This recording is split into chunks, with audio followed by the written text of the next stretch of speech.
A little bit of technical difficulty. I think that it's actually being recorded.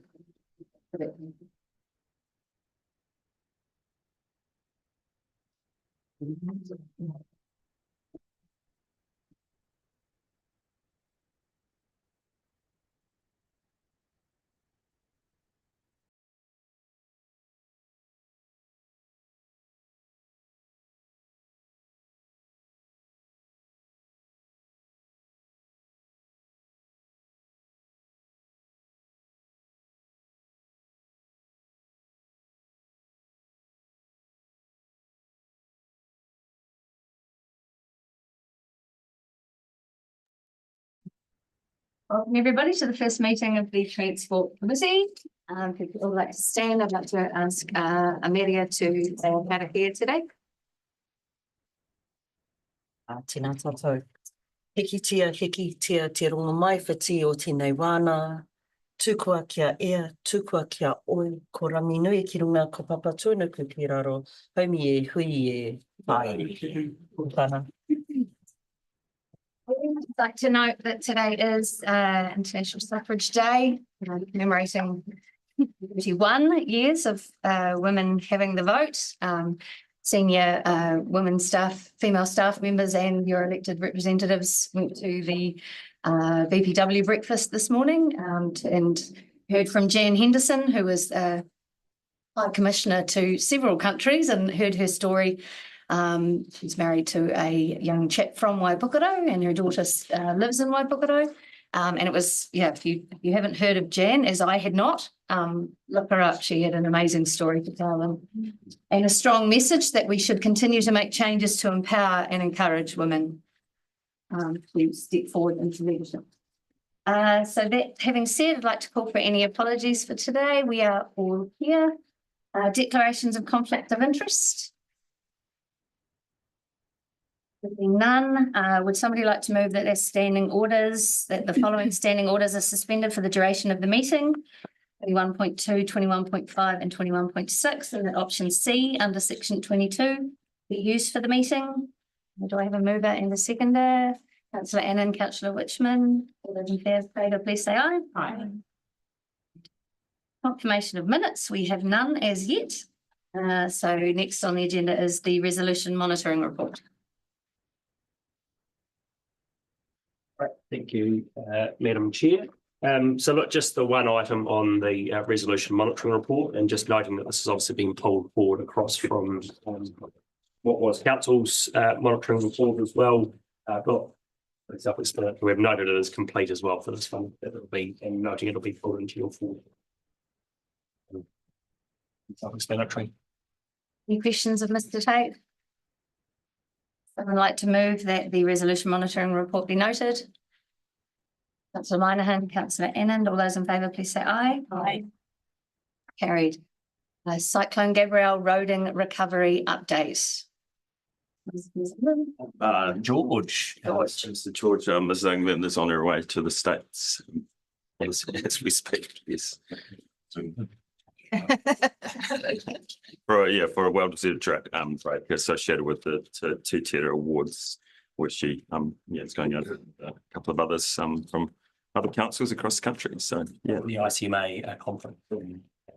it is. Yeah. The award package that she received. Yeah. So stepping in for Miss England to give an update today. So I'll just give a brief update and then we can take questions from the floor. So over the past month, we've obviously kind of completed a number of the sites associated with the previous funding that we had agreed. We had until December this year to complete that body of works. There's 2 sites that are still ongoing, which is the temporary debris catcher associated with the Toki Bridge. To protect the piers that were built there, and the repairs to the site rails on Makararo Bridge. The focus is very much turned to planning for the kind of coming funded sites in the coming year. That has been relatively challenging. We kind of put forward a large body of potential sites, and we've had quite a number of them be questioned, and so we're just working through that process. Currently, we've seen positive noise of from Wapikatahi around the $11 to $12 million mark, and we continue to kind of have discussions around how we bring other sites into that.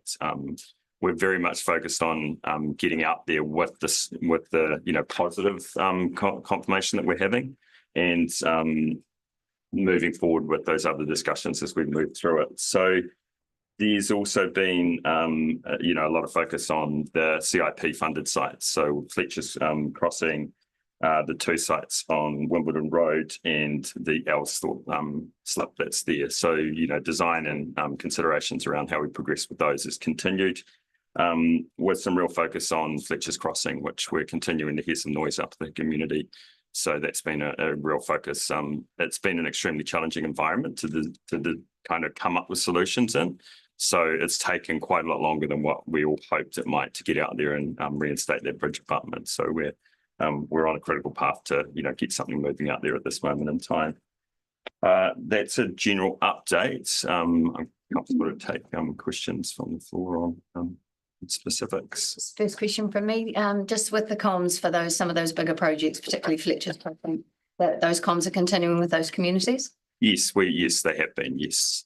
Specifically with the community, and we are working on a wider comms story once we get an understanding of the timing of getting out there. Questions? Fletcher's Crossing, it says in the report that we started by the end of the month. That is the intention. Yes, there is a procurement paper that is in its final stages that is going to Doug as of today or tomorrow. Questions? Lorena? Mine was around the table. So if we look at page 6 in sample landslip sites, the progress today is 100%. And so that's in my mind is complete. So when it says projected cost to complete, is that the actual amount that it costs? So is that not necessarily projected cost to complete, but is that actually the cost of the actual cost it was all up? And so with that in my mind, we've made quite a bit of savings in quite a few of these areas. Is that how that works? Yes, you would be correct. So the budgets were set on estimates, and obviously they don't always kind of fall within the estimates. So there are some savings. They're going back into what we have remaining so that we can look at other options. We're not kind of progressing them. We have till December of this year, so we want to make sure that we know what's remaining before we make a plan to spend what is remaining in there. Yes, so there are definitely some savings in areas of that nature. Yes. So in that area, so that's good. Well, yeah, because we were in such a fast-moving environment, there were some relatively large contingencies across more of the complex sites. So mine. Yes, just looking at the risk and issue assessment. Yeah. I just had all target dates be missed, and it had due to ongoing wet weather, a number of projects have been delayed, and as such, their target dates for completion has been missed. It's on page 11. My question was, does this potentially mean that NZTA recovery funding amount be affected or decreased if we miss these completion dates? So, Miss England and the team have reported on, we obviously originally had, June 2025 dates. So that's specific to what the original planned, date of completion was. We've obviously gone past that. So she's just, being, open and transparent around the fact that we have missed the original dates that we had put forward. Currently, those risks are extremely low if they're at all. We can get extension. We have applied to get. We already have an extension till the till December 2025. Yeah. 25. Yeah. So it was originally June, and I think in 25 or 24? 24. Sorry, yes, 24. Sorry, yes, yes. Very long extension. Yeah. So yeah, originally they had a really hard June 2024. Yes. In May, so the month before that date, they gave us some confirmation that we had till December 2020. Quite happy with that. Yes, 100%. Through you, Chair, just additional comments relating to that. So looking forward over the next 9 months, the focus on the team now is to look at how we deliver the four sites and the additional circa 12 million that we're being co-funded from the NZTA to get that complete by the end of mid-2025. Yes. Yeah, very much so. So just, you talked about the fast moving environment, and obviously we've got community pressure to get the job done. Yes. And then we've got funding questions over how we can fund it. How are we building resilience? And like when we think about Elsort Road, Kahuranaki and Wimbledon Road, one thing's for certain is our land keeps moving. How do we build in resilience when we're limited with funds and For you, Chair. That is an extremely challenging environment that we're navigating at this moment in time. There's obviously ongoing discussions at a regional level about, what we're getting pushback on, and there's been pushback on a lot more than what we had pushback in the previous body of works. So, the works we've done to this date feel like they've got quite a different set of expectations around what's being funded and what's not being funded. So as a region, I think inside Waka Kotahi also they're trying to navigate what that looks like. So no specific answers to that, but we are continuing to work through that to better understand how we move forward to see the best outcomes for the community. Probably just at a wider level, just recognising that most of the recovery funding has been to do substantially like with Mike, there's been very little for betterment or for some of the very, just reminding ourselves of what was some of the very early kind of recovery language about resilience and betterment, and it's not been a significant focus at all on the funding it's been like with like unfortunately resilience hasn't been a key focus. More to add. Yeah, just looking forward and just on that point through you, Chair, I think we're going to have to bring another conversation back to council on this. At certain sites, where the land's continuously moving, it may be that the right thing to do may be to accept that it's still going to move, and we have an operational approach to restoring those routes as soon as possible. So we have a different approach to maintaining connectivity.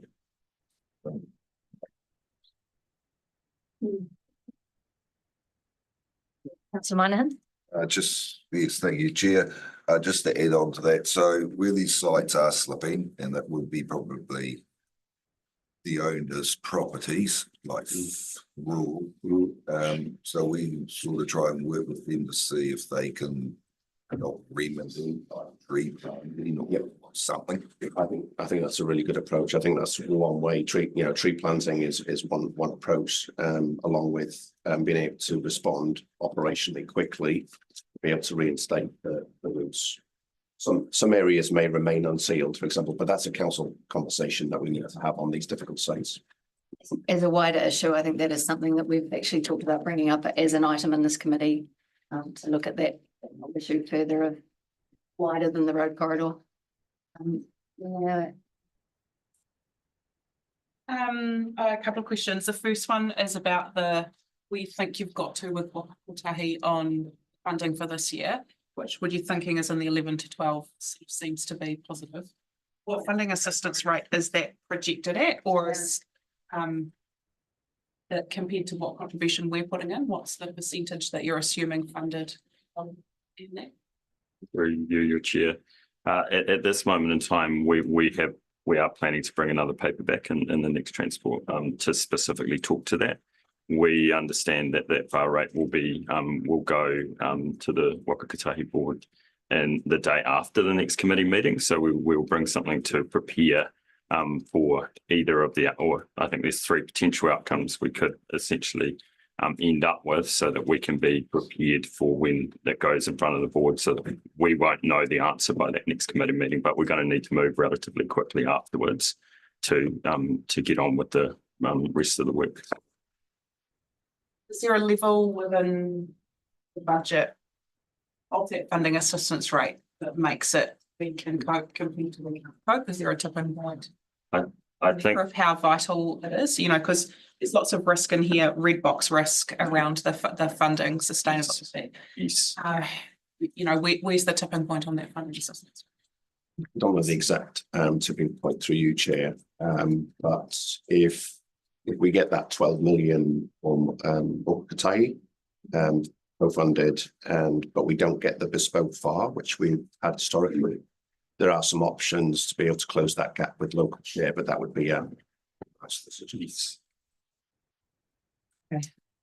Cool. Thank you. My other question was about the parts of the program that Waka Kotahi are pushing back on that they say don't meet the criteria.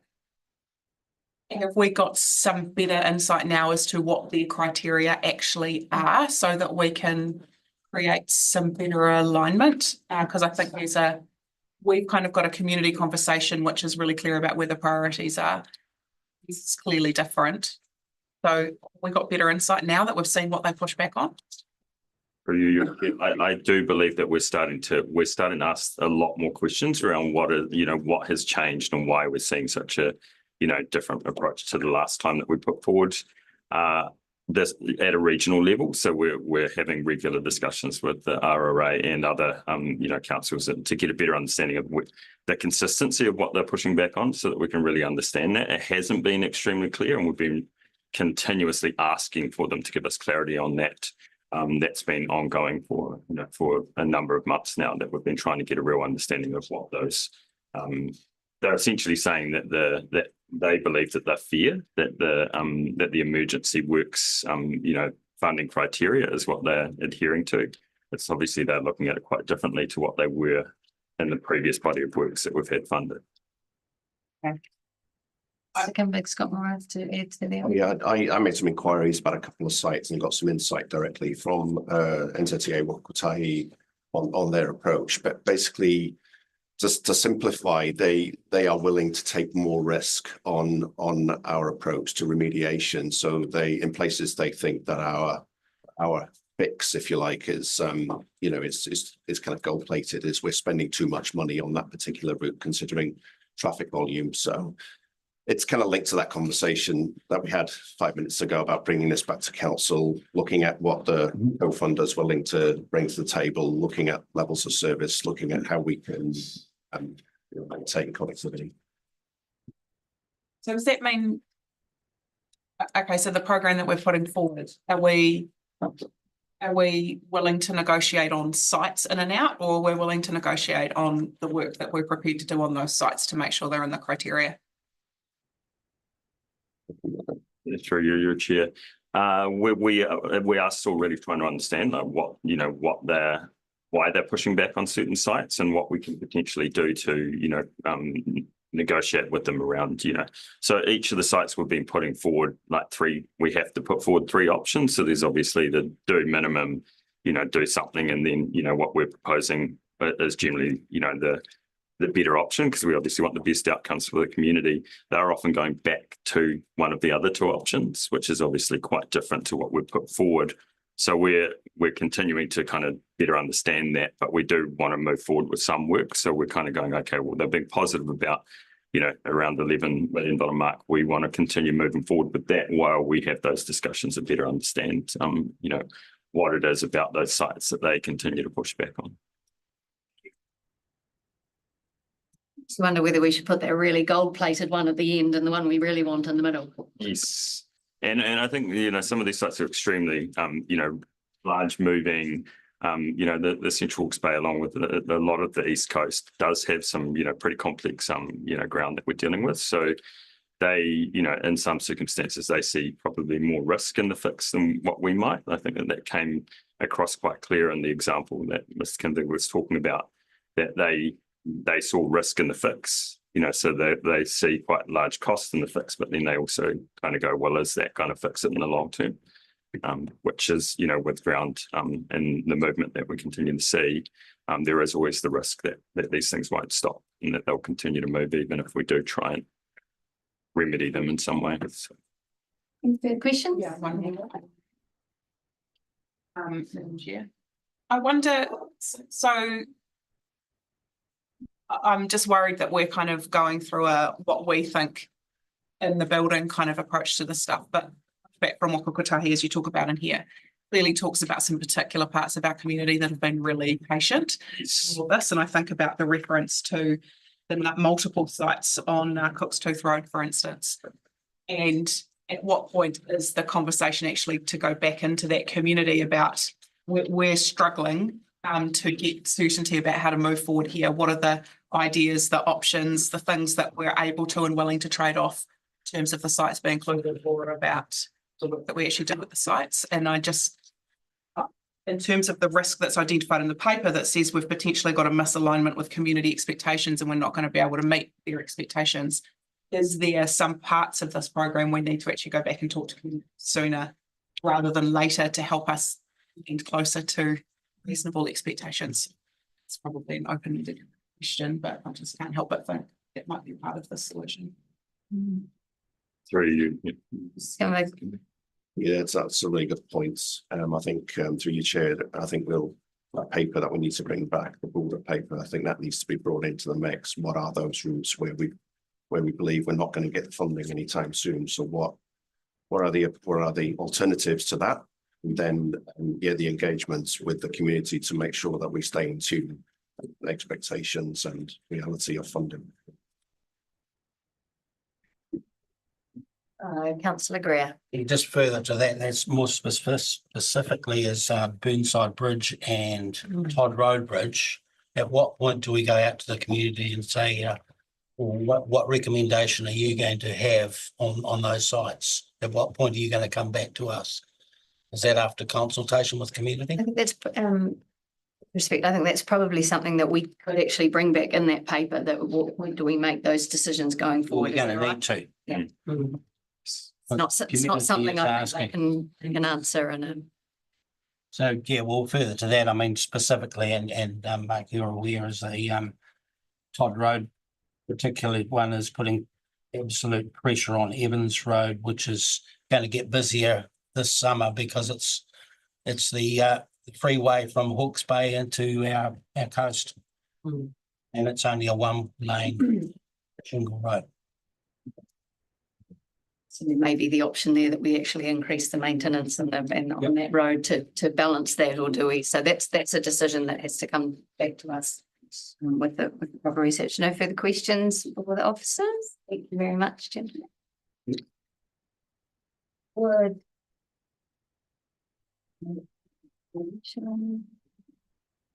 Does anyone have any comments? Would somebody like to move that the Cyclone Gabrielle roading recovery update be noted? Councillor Byrne, Councillor Minahan, would you like to speak to it? Further comment? All those in favour, please say aye. Aye. Great.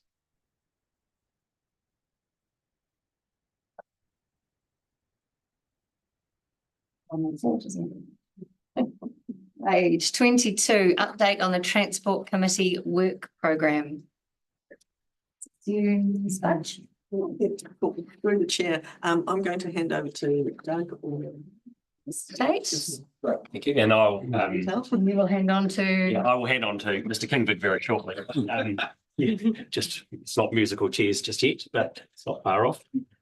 So not just noting that this report is an update. It's not the final work program to be adopted for this committee. Recognising we've still got a number of things that are moving in the background, but working hard to try and get confidence in terms of the key decisions for this committee. Certainly this side of Christmas.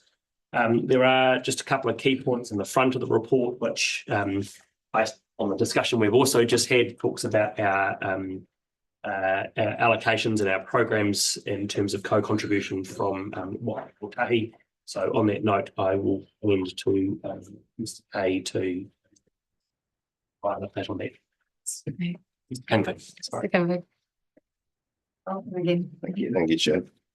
Yeah, so I guess on this particular paper, two main areas of interest are the money that we applied for through NZTA and what we've actually received, how that relates to what was in our long-term plan. So you can see in that table in the attachment that is there's a $5 million credit, I guess, which is equivalent to $2 million of local share. That kind of refers back to the previous conversation about we need to, bring the conversation back to council on how council want to, how they want to invest, or if they want to use that money in the transport space. Second point really is just a summary of the work program. So you can see there that we've got the procurement task. So we've got 12 to 24 months of procurement activity in the BAU space in maintenance operations. We've already had some of those conversations, but they're going to be pretty intense over the next 6 months as we move to awarding contracts towards mid 2025. Also, we've had the conversation on road hierarchy and levels of service, and we're going to have to bring a conversation back to this committee in October to finalise and endorse our approach and how that fits going into the procurement for our maintenance operations contracts. And then we've got just some check-in on the land transport section 17A. And also, you'll see that we'll be bringing a recovery update to you on a monthly basis, picking up on the last conversation, and we will add the just that broader network issue around how we tackle those parts of the network that we are not currently being funded for through NZTA. And then you'll see on the bottom of that programme some assurance papers. I think there'll be more than that going forward, but initially I thought it was a really good idea to bring some visibility over that annual programme, particularly in the renewals and maintenance operations space. We are, at the last count, we're resealing around 92 sites this year. So really keen to bring that visibility to this committee and just provide you a bit of an insight on, why we're doing those sites, what the reasons are, how it fits with the prioritisation that we previously discussed. And that's pretty much it. Questions?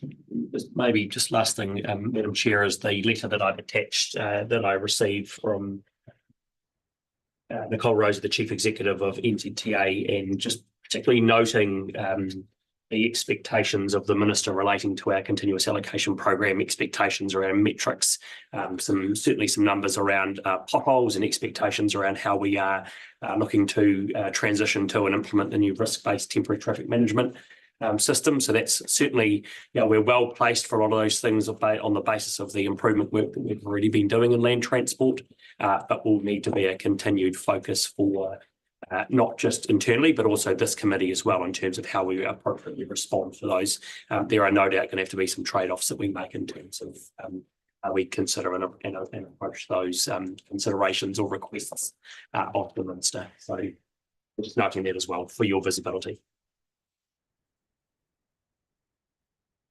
Do we have room to push back on those, Mr. Tate, in terms of if we have community aspirations or aspirations around this table? What are the risks of not doing some of those expectations or not meeting some of those expectations? Look, I think some of that will come out as things such as potentially performance metrics passed down from the Minister. I think there will be probably a growing expectation of those, but look, just probably using potholes as an example and pothole repair times. I think that's going to be some of the work that we're going to need to kind of work through ourselves. It's actually not going to be feasible on some of our network. We simply don't have the budget to go and patch potholes in every 5 minutes. So like actually that's some of the work that we're going to need to work through as well in terms of actually what is feasible, what is realistic for our community, and what is the trade-offs that we are willing to make. Again, I think that can be in a really diligent and pragmatic way that we can say, look, we might not be delivering on that metric, but we've got this approach on these types of roads in a much more considered way. So don't know that it's saying no, it's about saying what's right-sized for the future for Central Hawke's. It's noting that the NZTA didn't meet its own pothole percentage in the RTC meeting last week. Councillor Byrne. Just through you, while we're on that letter from Ms. Rosie, just it's said on page 4 of the letter that the low cost, low risk, our request did not meet the requirements, but there's a new $100 million fund. So what did we ask for under the low cost, low risk, and what can we ask for that will meet them?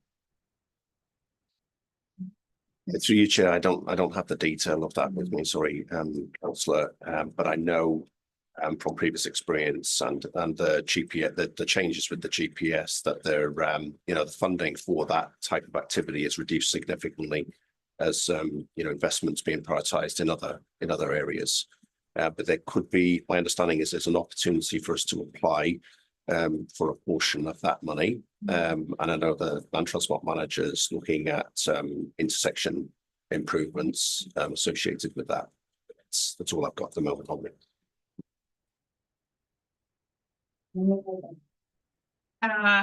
Thanks for the update and how that LTP budget balances against how much funding we've got alongside. We've actually got between the 2 million that we've kind of put aside around the recovery offset, as well as then having that 2 million rates contribution that now we've got a bit of scope around. That's actually going to be a really interesting conversation.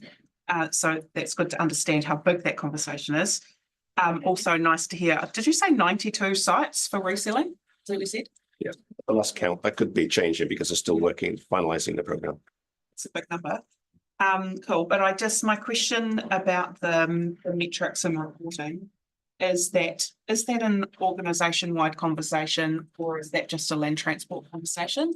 Because when we've pushed hard into metrics and performance, and I think about our financial reporting in the LTP, we struggle sometimes with the system that collects that information. So is it a problem that's going to sit just with land transport, or is it being escalated to actually a business-wide conversation? I've got a view on that through you, Chair. I think there's an opportunity to look at all the activities across council, understand what are the key result areas that council are looking for, and then how that then translates into key performance indicators for each of those different activities, because they will be different across three waters, transport, solid waste, and so on, and open spaces and other areas.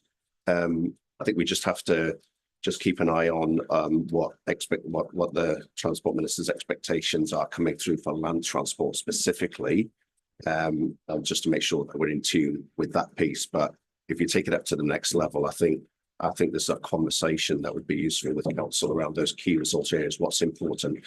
For instance, what does the elected member priorities on that wall? How do they translate into key result areas and KPIs that you're looking for your community?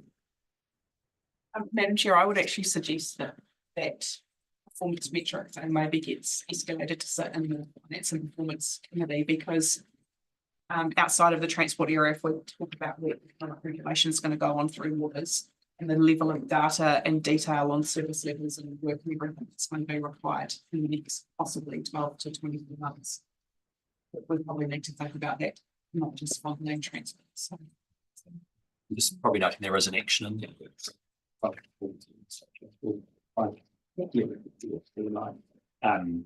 We just need to work through what that is. The questions from me, the 92 sites of resealing, what is the overarching, or has how is a comms plan being looped into that 92 sites of ceiling? Yeah, we're working through that at the moment. So what we're looking to do is provide more visibility to council around what we're actually doing.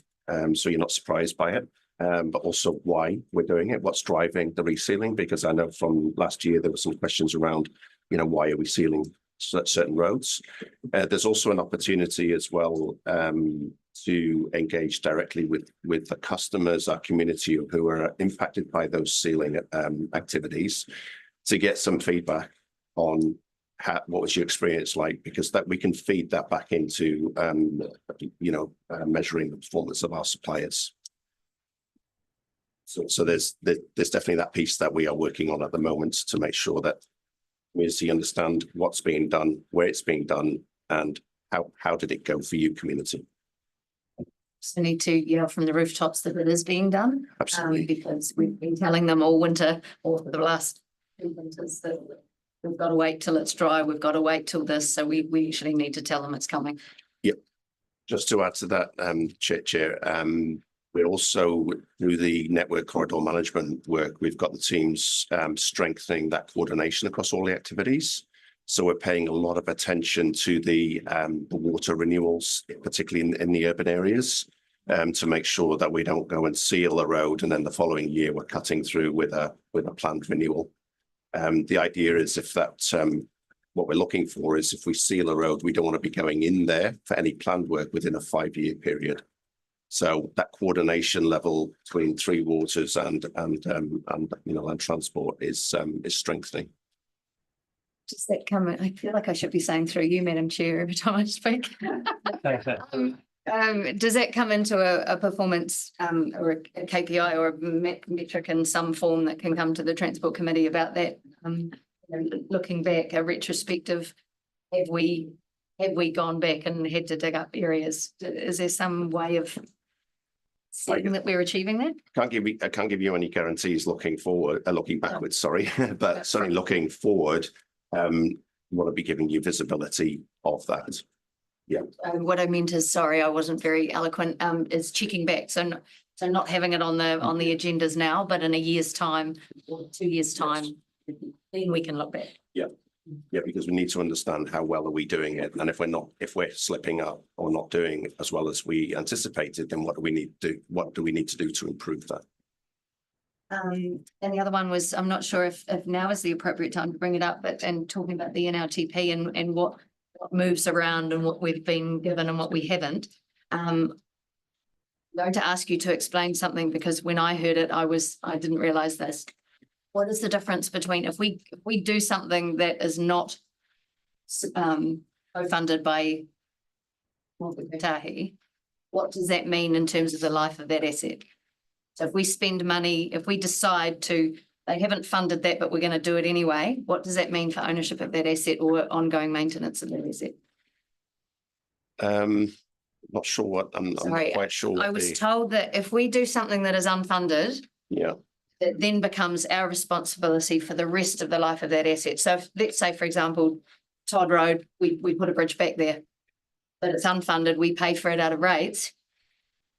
How is that treated any differently from if it was funded under the NLTP? I'm not sure on that. I'd have to get back to you on that. I'm not clear on that. Sorry to throw that at you because I know the answer, it's ours. But the rest of the life of that asset, that would be our responsibility. So I'd like that got into our thinking as these programs come through, that if how we balance that funding, if we decide to do something unfunded without that co-funding from NZTA, they will never come back in and help fund that. It becomes our responsibility, which I hadn't realised. So my apologies for throwing that at you then, but I can't remember who, I thought it was you that told me that. It may have been Mr. McKinley. Yeah, so I'd like that to come back into the thinking in the future, or to explain that in better, more eloquently than I have just now. It probably needs to come back in the paper that we discussed before around the broader network and what the options are and what the funding implications are, and any other implications. Yeah. Any other questions? Councillor Muggeridge. Thank you. The biggest pushback seems to be in seal maintenance and seal resurfacing. Is that a national trend or have we got our criteria wrong? Is that what Rocket NZPA is looking at? Why are they pushing back? It says 3.5 million pushback to what we asked for. Is that a national trend or is our criteria for resurfacing and seal maintenance not quite right? Through you, Chair, I can't answer that question specifically. I'd have to speak to the Land Transport Manager. Unfortunately, she's not in the room at the moment. So I don't know whether that is a national trend. But reading between the lines, I would, my assessment of it is that basically trying to distribute the money in an appropriate way across all the networks. Our network is a relatively low volume network compared to some networks. So it's their assessment of what they believe we should be investing in that activity at this point in time.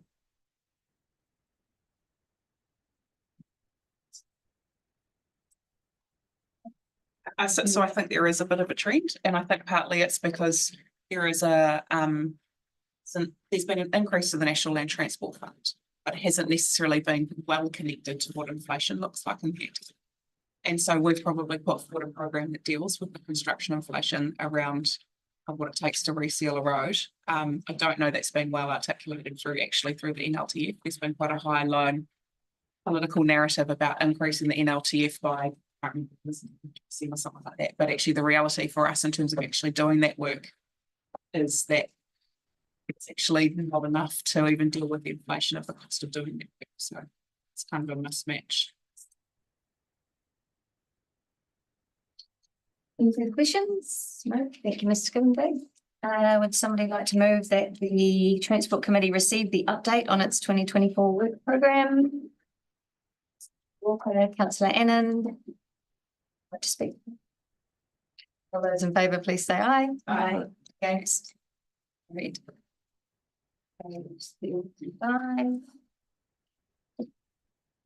Reports from joint committees. This is actually probably me. So the minutes were attached while I told the our governance team that they were now confirmed there was one correction. I actually left the meeting during it, which wasn't noted. I was online. I did actually leave at some point, so they were going to add that to it. So it's, are there any questions of the minutes? We do have a short verbal report to give to it. We had a presentation in a public forum, two presentations, in fact, at the start of the meeting. One was the awareness campaign around horses, the Pass Wide and Slow campaign. They're wanting equestrian to be recognised as a vulnerable road user. There's a big campaign, nationwide campaign. They had a ride last weekend, and there is a petition going to Parliament on October 15th. So that was the committee was in support of that.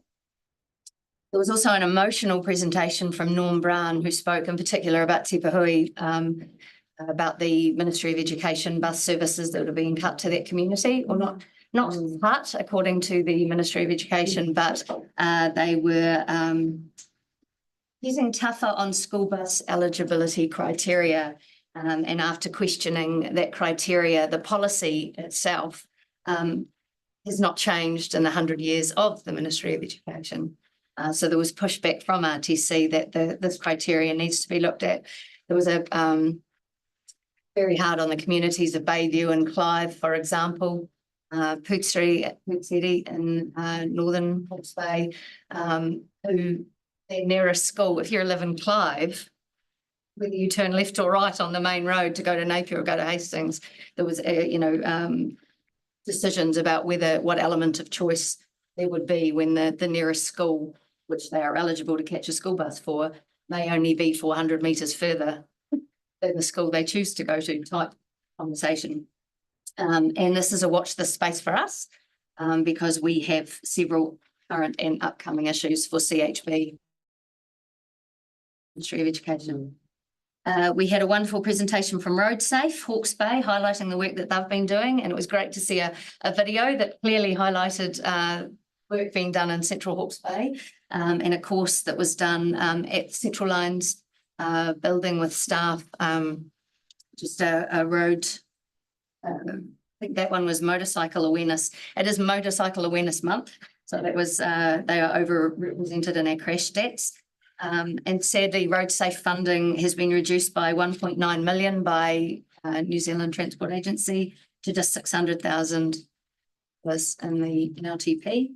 Bearing in mind there is a local share component in that, and we were implored to come back to our respective councils to ask that that road safety money be retained in our budgets that we have rated for to HBRC for road safety. The RTC focus on tolling announcement.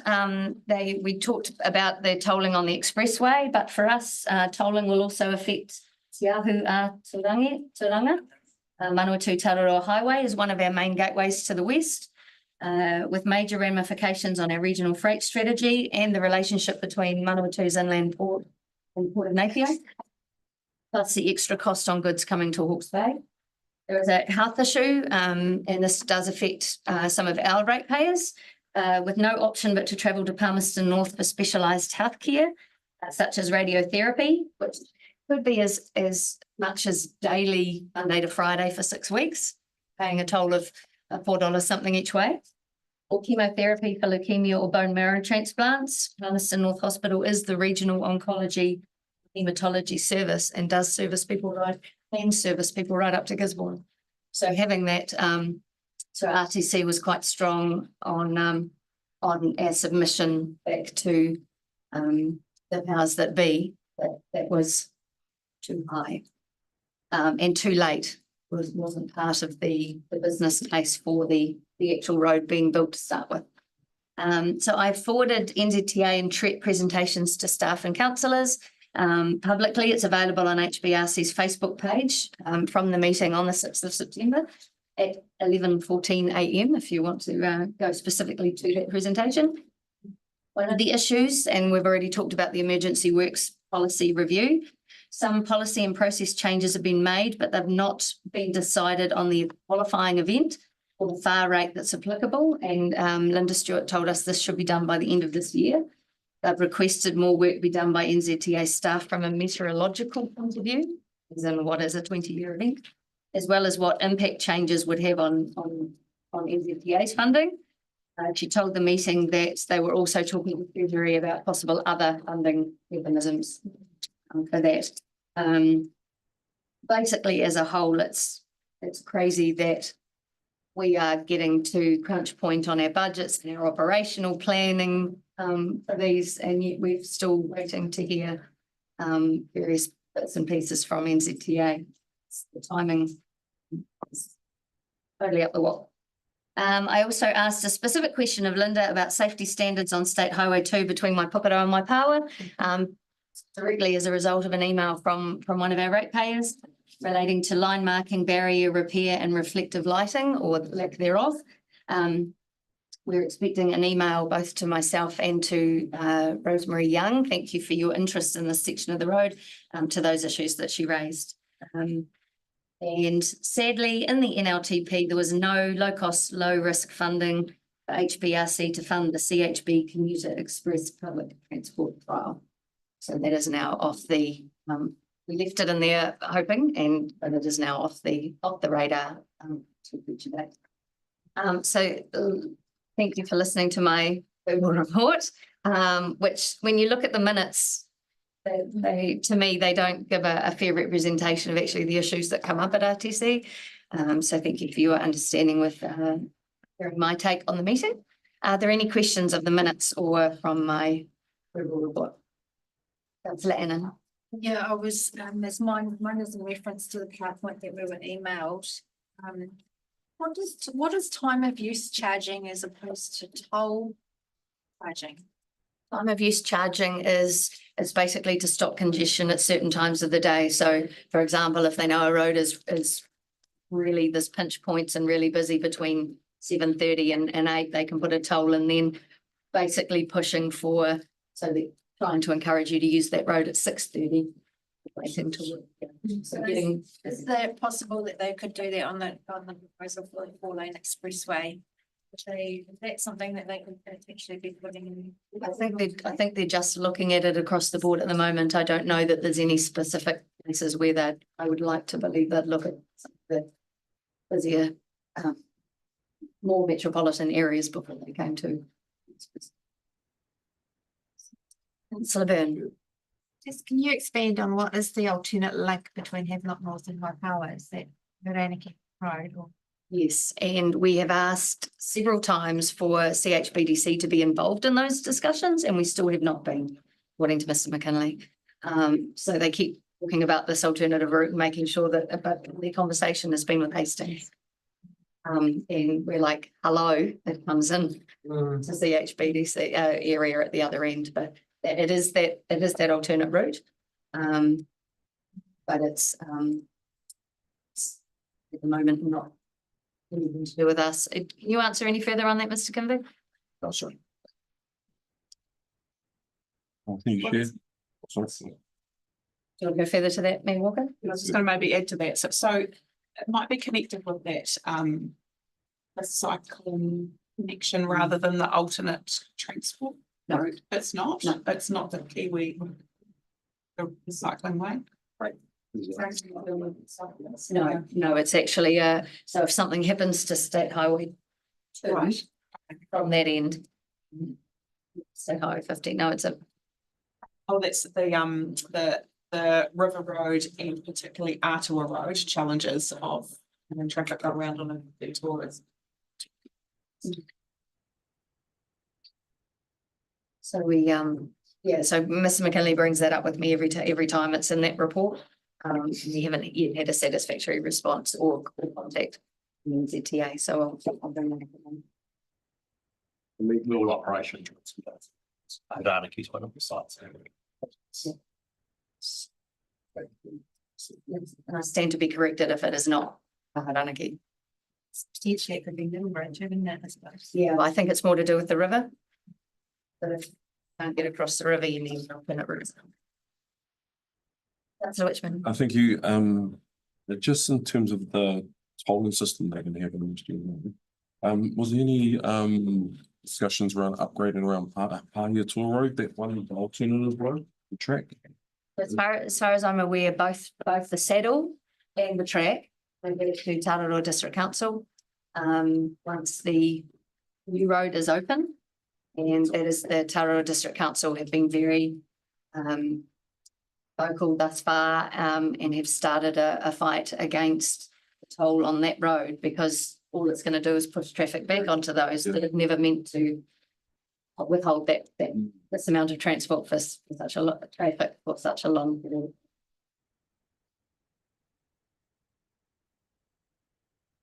Can we have an update on how they're going to do the State Highway 2 renewal on Waipawa from Victoria Street drawings? That was your question.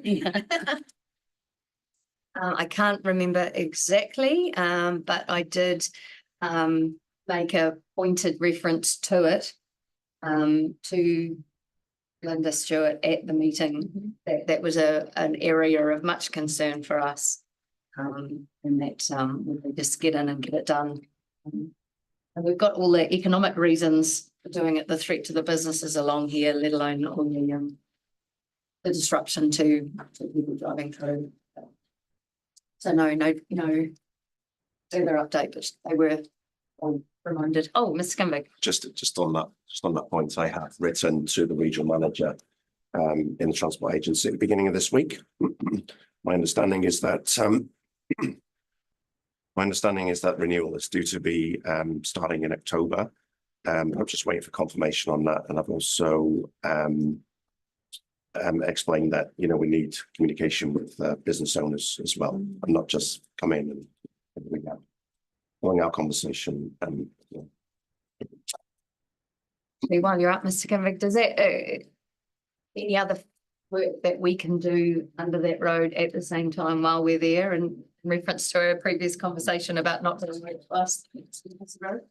I don't think so, but I'll double check. I understand we before I started, I think it was a couple of years ago, we did a water renewal, I think. Yeah. Double check. Which is when Wakapahi originally committed that they were going to do the rehab. Any further questions relating to the report or the presentation that was sent? Would somebody like to move? Who's gone to sleep that the minutes be accepted, my report? Wrong one. Receives the Regional Transport Committee minutes from the 12th of July. July 2024. No, it's the. These are the 6. Are these not September minutes? They're July minutes. Minutes in 12th of July. July. Sorry, so what I was telling you about was the one that happened on the 6th of September. Would somebody like to move that the minutes be accepted? Councillor Witchman, second, Councillor Byrne. Anything to comment? Those in favour, please say aye. Against. I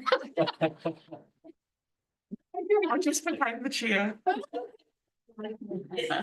Anyone against? Carried.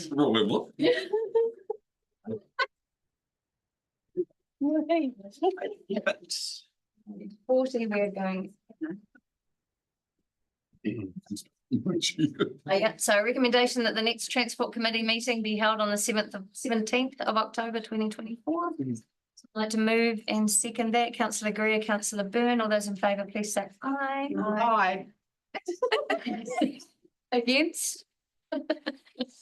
And item number 8, public excluded business. Recommend. I will pause.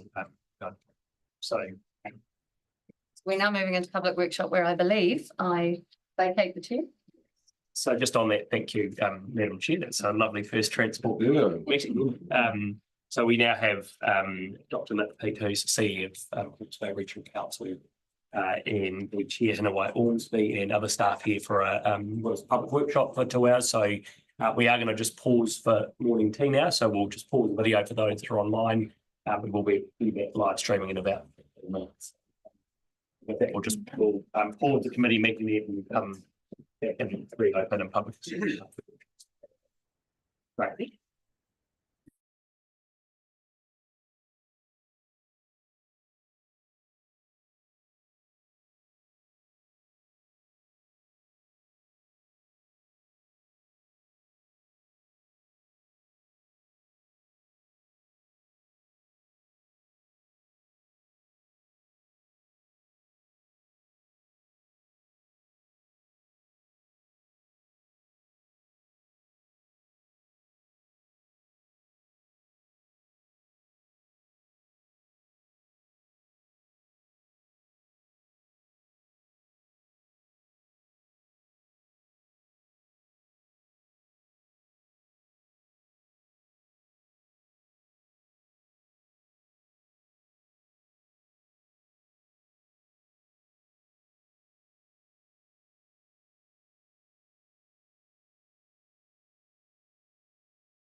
It was like the. A few. Kia ora koutou katoa. A very, very warm welcome to our Hawke's Bay Regional Council friends today who've filled up the room with your people and supporters and even Ken, who's come along to check out what you've got to say today. Welcome, Ken. Other members of the communities will be able to be following and hearing some of this conversation on this public workshop through our YouTube video stream. So we are a public workshop conversation, but it's a warm welcome to have you guys here in the room. It's been a little while since we've had a formal conversation between the two councils and considering the scope of work that's happening not just locally for us, but regionally for you guys in recovery and flood protection, and the list goes on. We know that, so it's really important to us that you're here as we continue to figure out how we work in partnership between us and our community and you guys to keep advancing these really key issues. And our recovery plan locally that had so many river management issues in particular at the front and centre priority, and some that we've made some progress on, and some that continue to challenge all of us. And how do we do that in a way that's setting us up for the future? So Haniwai, thank you for bringing your team. And Will, who is always here. In fact, Will's always good at coming to join us. Good to see you, Will. And hopefully, I know that sometimes for the representatives from the smaller parts of the region at your table, sometimes it can be a lonely place as one or maybe 1.5 or maybe 2 representatives. But Will always knows that he's got us sitting at this table right there behind him too. So he's got many voices behind him. So hopefully that comes across today as well, Will. So thank you all for being here. We've got a couple of hours. We've got heaps of topics to get across. We're really keen to hear from you guys on where your key activities have been at. We'll try to maybe topic by topic broach how we might have questions and answers without going getting too carried away, because we've got a period of time and a huge gambit of things potentially to talk about. So we'll try and manage that carefully. But from us to you, a very warm welcome. And I'll hand straight to you, shall I? Kia ora, Alex. Tēnā tātou katoa, nei rā te mihi aroha. Mai Ormsby ahau, te tia mana o te kaunihera arohi o te mataua Māui. It's lovely to be back down here in Kamatea, and you are the special lucky last presentation as we take a hikoi across our districts and presenting basically the key mahi that we've got on with in recovery, but also to provide insights around how we've worked really well together across councils.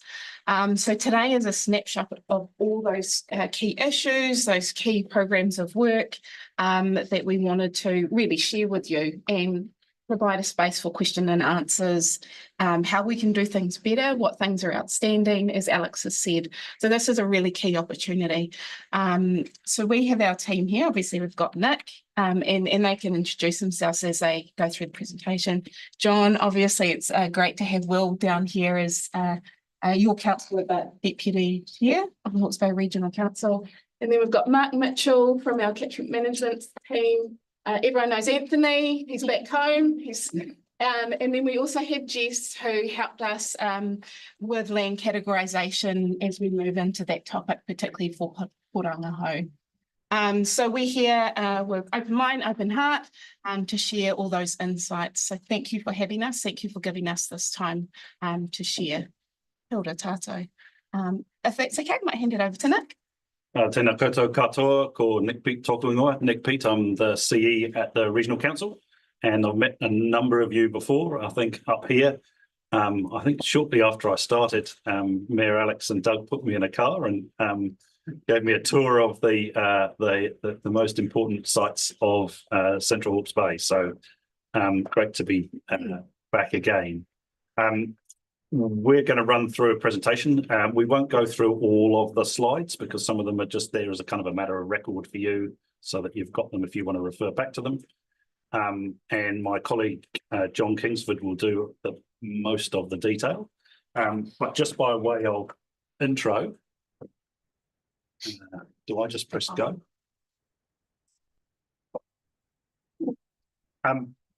obviously key things that talked about from Mayor Worship, Mayor Alex and Doug in advance of this, that you particularly wanted to get into the Upper Tukituki flood scheme, both kind of the repair work that's been done, but also look ahead to what's to come. And then to talk in a bit more detail around the options and work that's going on for Orongaho. Just to kind of give you a bit of a feel regionally for what we've been up to in the last 14 months post the cyclone. It has been an incredibly busy time and hugely thankful to the collaboration with Doug and his team here. It's been awesome to be able to work together, but absolutely it stretched us all the way from Wairoa to Porongaho. There have been a huge amount of post-cyclone flood works to get on and deal with. Just kind of some of the top highlights for me of that process. In the immediate few months after the cyclone, we completed completely fixing 6 k's of breaches on stock banks right across the region, and around 30 kilometres of stock banks that were significantly impacted and weakened by the floods. And that was a real priority straight off. That allowed a whole bunch of people to move categories, but it also meant that if we had a hopefully smaller event in the immediate months after the cyclone, there was a level of mitigation in place. A critical part of that has also been around securing lifelines, and you might have seen some media recently about some work to secure the gas pipelines that go into Hastings, and that's now done and completed. Equally dealing with rapid repairs around particularly bridge abutments and so on as key lifelines. A major part of the work that's been underway has been around categorising land, and it's been based on risk to life, and we'll talk about it a little bit more detail. But that work was largely completed last October in terms of identifying all of those places that were in Category 3. Talk a little bit about what that means. Thankfully, at this point, none of those Category 3 locations in your district. Also ran and delivered a massive silt and debris program. So that's moved millions and millions of tons of silt and woody debris right across the region. District councils have been involved in some of that work, but it's cost around $200 million and funded by central government largely. But with funding from central government comes the need to gear up and provide people and humanity and resources to actually get on with that work. And that's now coming to an end, hopefully by Christmas this year. But it's moved millions and millions of tons of silt, particularly off highly productive land. We've also heavily been involved with rural recovery and working alongside MPI and on occasions with your staff, supporting rural recovery, particularly around things like fencing, slips, and again, silt and woody debris. And perhaps the biggest job that is now underway are 12 massive projects between Wairoa and Porongaho, which deal with flood protection for some of the most severely impacted communities in the region. And those are largely funded through around about 25% contribution from regional ratepayers and about 75% contribution from the Crown. And that's a $250 million piece of work. And it is stretching us pretty hard, but we have set up a whole project management office to deal with it. To give you an idea of scale, those projects range from Porongaho to Wairoa. They range in value from about $11 million to about $70 million. And as a organisation, we're going from a capital spend in an average year of around $5 million to a capital spend of around $50 million per year for the next 5 years. And so that takes quite a bit of growing the plane whilst you're flying it. So some big jobs ahead of us, and we'll talk in a bit more detail around Porongaho.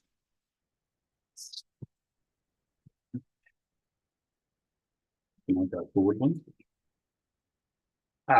Cool.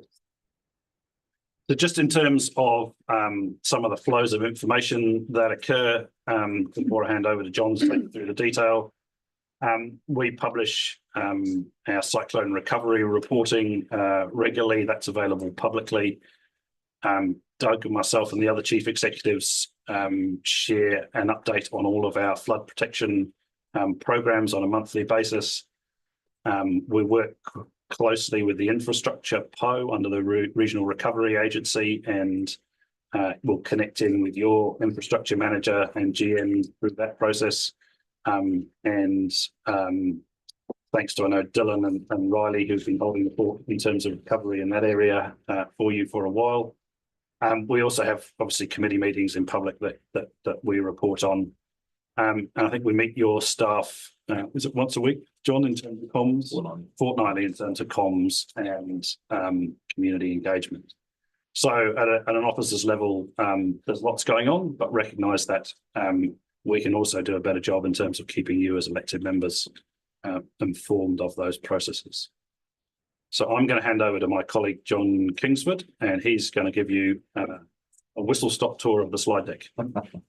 Kia ora tātou, ko John Kingsford, taku ingoa.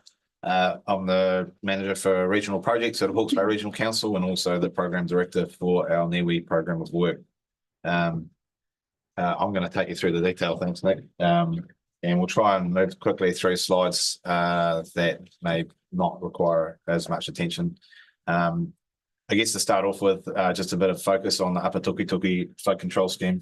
You're probably reasonably well familiar with this. Constructed in the 1980s, covers the low-lying historic river plains of the Upper Tukituki River, covering about 24,000 hectares, predominantly pastoral farmland, with about 5,000 people living within the scheme boundaries.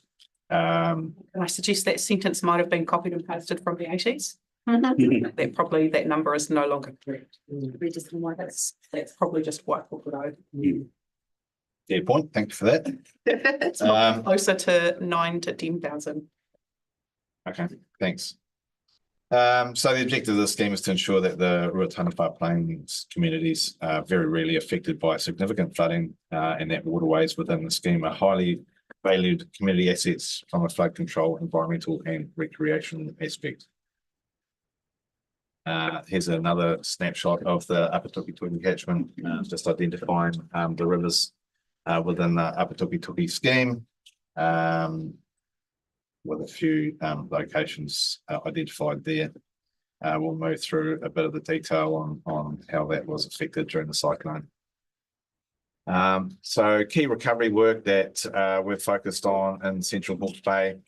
The rapid rebuild was the term that we applied to our immediate efforts post-cyclone. That involved the rapid rebuild of stop banks with breaches and weakened or scour and eroded stop banks. So there's a bit of a list there of the stop banks that were the focal point of our efforts during that time. And some scour and erosion there around the town in Upper Tukituki. As well as stop banks, there was also a lot of erosion of riverbanks, a few identified there. We've done a lot of work in erosion protection that we'll touch on a wee bit further. I think everyone's familiar with the Waipawa River upstream of State Highway 50 bridge and a number of sites on the Makarītu, including the gas main that Nick mentioned, and that work was recently completed with some great work done there. There's also, it'd be fair to say that it's not just around the rivers where the Regional Council have been busy. There's been a lot of work from our rural recovery team. Nick's touched on that earlier in the preso, so I'm not planning to dwell too much on that. This, if you can see it, is a map of all of our stop banks within the Upper Tukituki scheme. Where you see yellow, those are stop banks that remained intact post-cyclone, and areas of red are where we had a breach, and orange is where we had erosion or scouring of stop banks. So not too many locations, but it doesn't take much to have a huge effect there. what we have down there, downstream of Waipawa is the Walker Road site there on the true left bank, which is probably the most notable of our repairs. Upper Tukituki scheme, gravel extraction has been quite a focus of recent years. This was co-funded by Kanoa through our IRG, or our Infrastructure Reference Group program of work. For our gravel extraction activity, we had a budget of $8 million, and the target for that money was to extract 800 cubic meters of gravel from within the catchment. We actually reached this target in tranche 3 of our program of work. And at that point, the cost of that work had come up to about $6 million. But we were determined not to stop at that point. The direction in collaboration with Kanoa was to keep going and exceed the target and spend the budget. So we are now partway through or halfway through tranche 4, and we're now planning for tranche 5. So essentially, the gravel extraction up to tranche 3 came in under the expected cost per cubic meter, leaving money to continue. As you'll no doubt understand, the work has been stop-start a wee bit with weather and flow and river. We do have some pretty stringent conditions on gravel extraction with regard to the environment, and so we need to work in and around availability of the gravel beaches. That has of recent times put a bit of a halt to tranche 4, but they'll get underway when weather permits. We envisage that tranche 5 will be kicking off before the end of the year and complete by around about March. There's a map of where we have extracted gravel to date. Just noting that you see down by Walker Road area, it says 170 odd thousand. We actually took over 300,000 cube out of that stretch. So it has been reasonably well spread. You can see in the yellow there where our current tranche is focused, upstream and downstream of Waipawa Township and up the Makaretu, with that section. If it hasn't started yet, it'll be underway very shortly. John, over how long a period of time? This has been ongoing since for the last couple of years, so pre-cyclone and post-cyclone. So this is for the PGF Correct. funding. Yeah. So That's right. Maybe. I'm just trying to think back. We were just starting gravel extraction when I started, which was 2 years ago. So the actual activity of gravel extraction started around about 2 years ago. There was quite a bit of planning that went into determining how and where and pulling together contracts and doing the planning work around it. So yeah, it's been underway for a wee while now.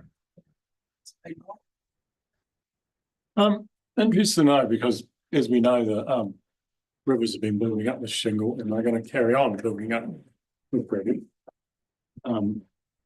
What is your long-term outlook and how are we going to manage this? Long-term, 10, 20, 30 years. It's all very well taking it out now, but it's just going to fill up again shortly.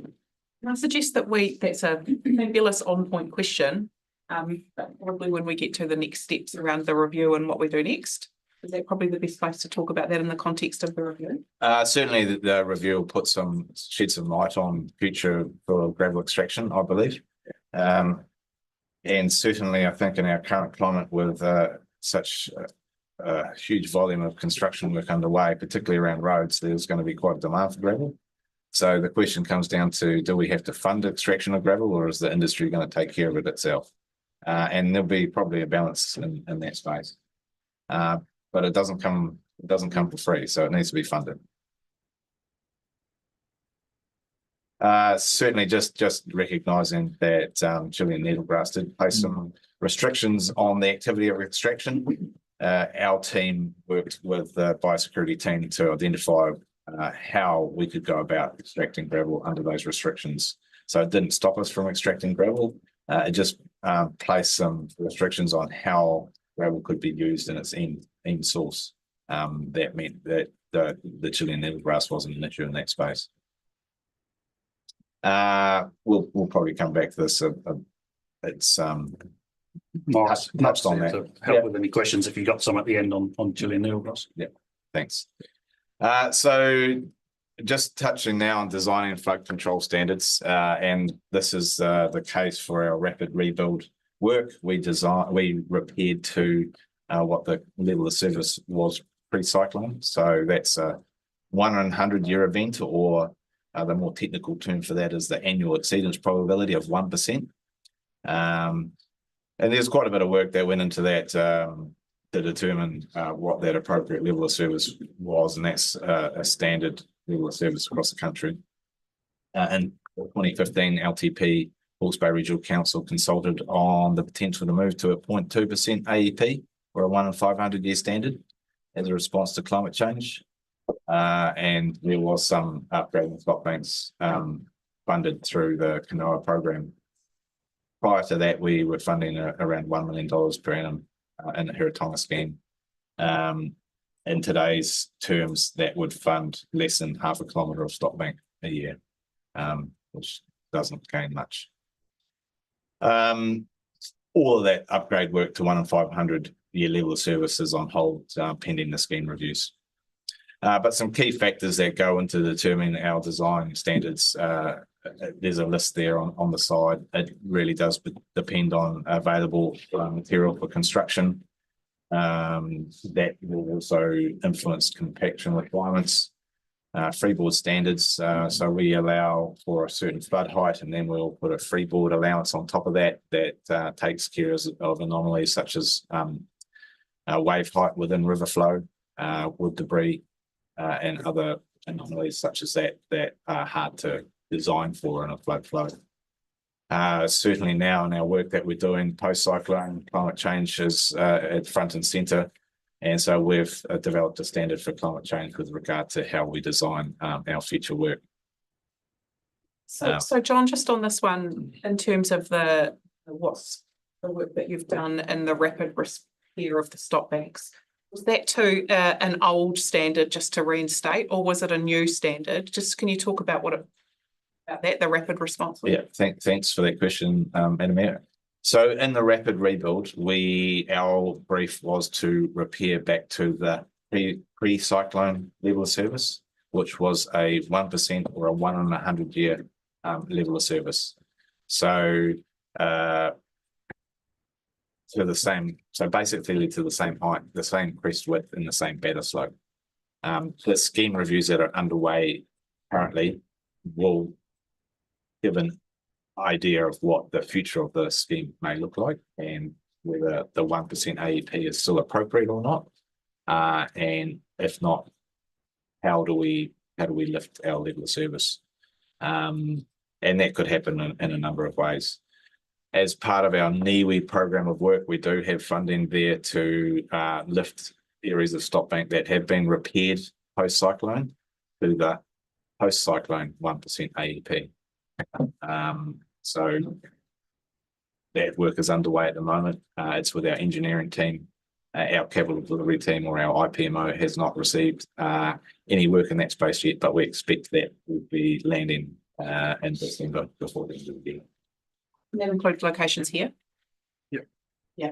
I think the good news for Waipawa, is it's still at 1 in 100 post the cyclone. So you have post-cyclone protection of 1 in 100. The thing that Waipawa needs is some additional freeboard. So that NIWI funding, and John will talk about it a bit more, the top two priorities of that is to add the freeboard to the Waipawa stock bank, but you haven't seen a downgrade in your level of protection as a result of the cyclone for Waipawa, which is a good thing. That's kind of in the next year. Certainly with regard to the 1% AEP, or 1 in 100-year level of flood protection,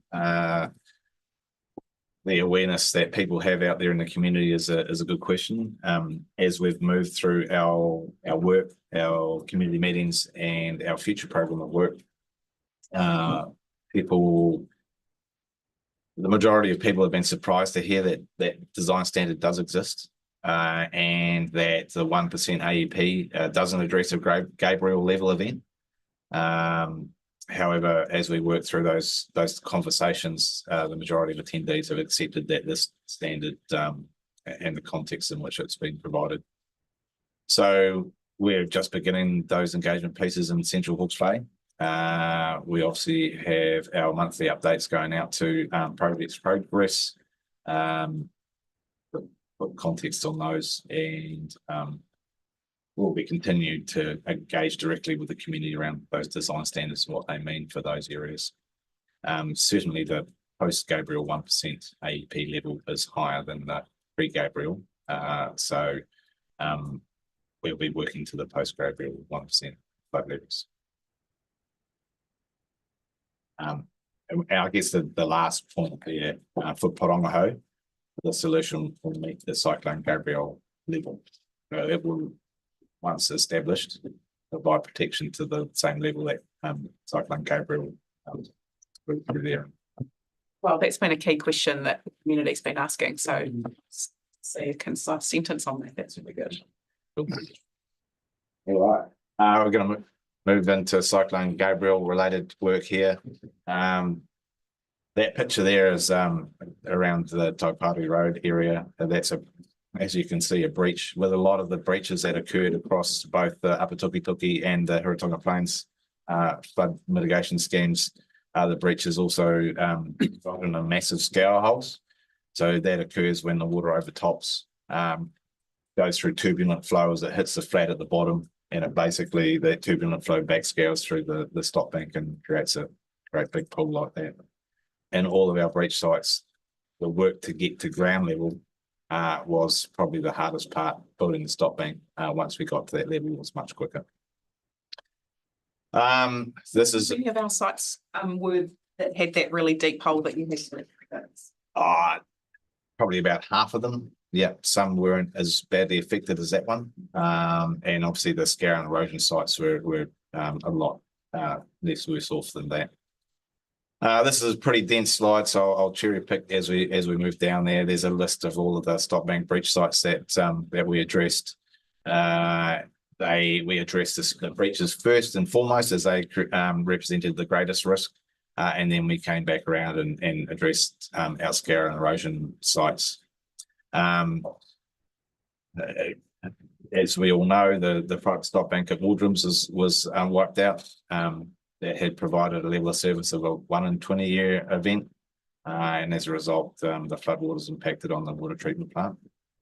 The drainage network was affected by widespread bank slumping, and culverts and headwalls were washed out to some degree. It wasn't just our river areas, but there was widespread slips and loss of pasture in the hill country, significant damages to fences, tracks, water supplies, irrigation. I visited a number of places where that had been the case further up the catchment. Access ways to farms, forests, processing sites were also affected, as you no doubt aware with the eroding network, private access way.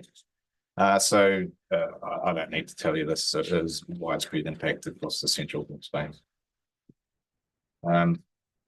Rapid repairs and work packages. So our rapid repairs revolved predominantly and initially around stop banks and flood control schemes.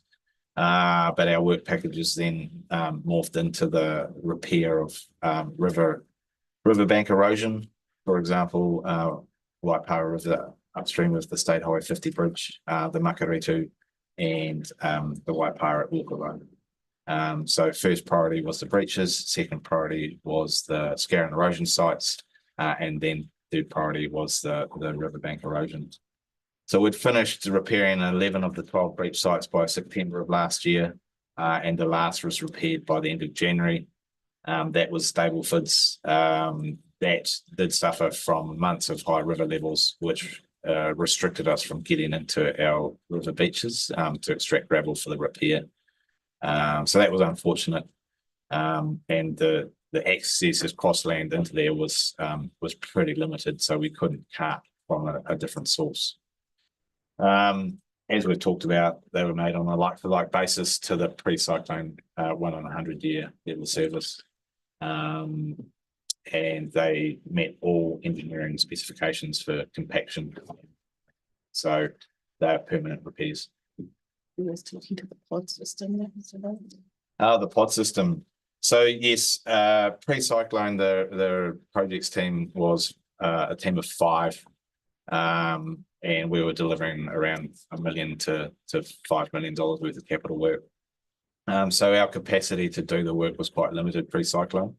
Post-cyclone, we took on some contracting project managers, and we engaged with our construction industry. So we formed pods of semi-autonomous workforces that included a technical resource, so a geotechnical engineer or a civil engineer, and we partnered them up with a contracting crew that included a supervisor on site full-time and a crew with plant to do the necessary work.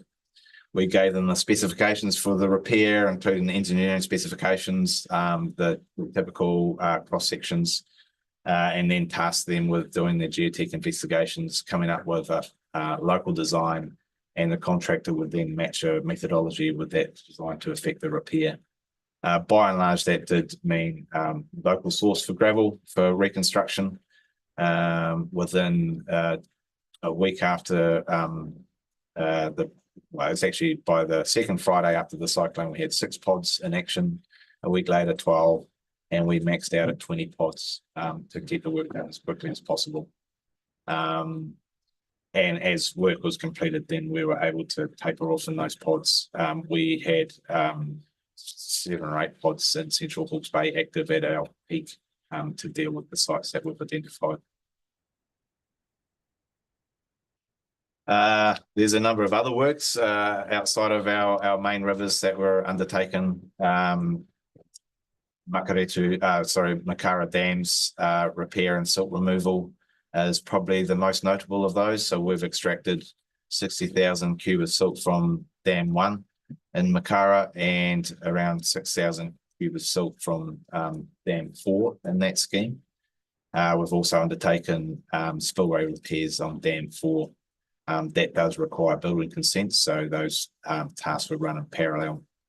That work is predominantly done now on both dams, with just some work to be undertaken on the outfall of the Makara Dam 1. We've talked about the edge protection work. There's a number of sites there that we've identified. Huge amount of woody debris led from the Mungamari stream, and we've talked about the permanent edge protection works at Walker Road. So we'll carry on through. Work packages, silt and debris. I think the main issue with the debris was posts and wire with wood debris. You've got some stats up there. Karakau Beach, almost 4,000 tonnes of material removed from there. 170 tonnes removed from the Waipawa. A lot of sediment and debris collection and depositing. Around 12,000 cubic meters of silt there. So that generated a number of jobs, as you can see there, and a few other ancillary works there that was coupled with that work. We received $10 million in further funding to clear vegetation blockages from upstream catchments to prevent that moving downstream and hitting bridges. So that was also of benefit. I think worth mentioning when we're talking about bridges that we're working really closely with territorial authorities around the region to look at bridge design as rapid repairs of transport infrastructure occur, to try and make that bridge design as resilient as we can in future flood events. We will never prevent there being an amount of woody debris in rivers. So it does require us to think more broadly around bridge design. And the political value of having Mayor Alex and Chair Inouye and others working nationally is that some of the biggest challenges we have with infrastructure are actually persuading the likes of Kiwi Rail and NZTA to improve the resilience of those pieces of infrastructure, and because they're critical to how we deal with future events. Sorry, Jim. Don't be. It's good intel. Just a couple of shots of the Walker Road breach repair. The photo on your left is immediately after the repair. So we've undertaken a lot of gravel movement to relocate the main branch of the river to the true right bank, and undertaken some temporary tree slotting across the breach site. Post cyclone, we were unable to rebuild the stock bank on its original alignment due to the migration of some natural springs upstream into the old footprint. So we had to realign. And the photo you see on the right there is that realigned stock bank nearing the completion of its main construction prior to retopsoiling and grassing. At the completion of that, we've also undertaken a lot of temporary tree slotting along the riverbank proper, and we've completed permanent edge protection works with rope and rail and concrete falling structures upriver on that bank. Upstream of the main stock bank to provide some additional protection to that stock bank. So just John, on that one, is there, with that being kind of a new configuration, is there, when we have weather events, are there ways that you go back and monitor kind of the performance of it, different levels to truly understand that the engineering use solution you've put in there is actually fit? Yeah, our engineering team regularly inspect. They'll be regularly inspecting the edge protection work, which is probably the first line of defence to the stock bank. So they'll be looking to make sure that performs as intended through the design.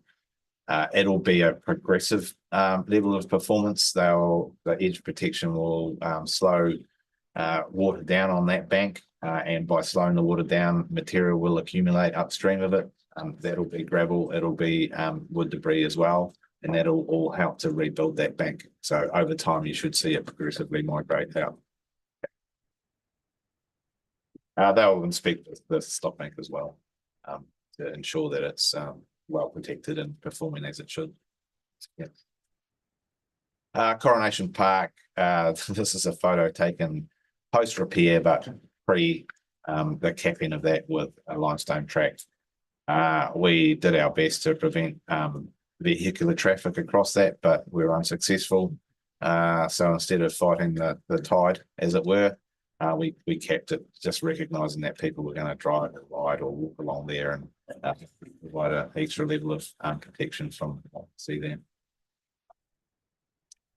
Back to you, Nick. I'm not sure how much you want to go into the detail of land cats, but I'll do it. So I'll do a really brief summary. But this, I guess, across the region was a really massive piece of work for us. So together with the Crown, who initially set the policy in place, the regional council got given the job of identifying those places in the region affected by the cyclone where there was an unacceptable risk to life.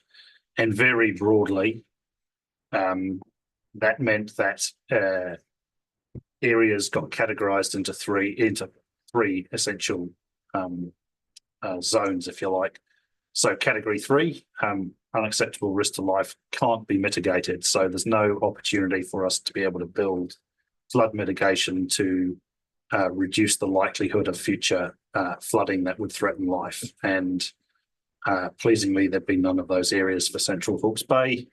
But there are significant areas across the rest of the region, and it's a really tense and difficult process to go through with communities. Category 1 allowed people essentially to get on with their lives, and a real priority early in the piece was the rapid repair work that John has talked you through, allowed people to move into Category 1, deal with any of their insurance, and essentially be back to a normal world.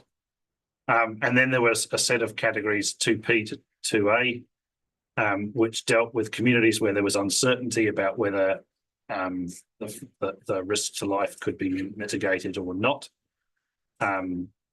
with 2C likely to be a community-based scheme, 2A potential for a community-based flood mitigation scheme, 2P where there was maybe an individual thing that a landowner could do in their own property.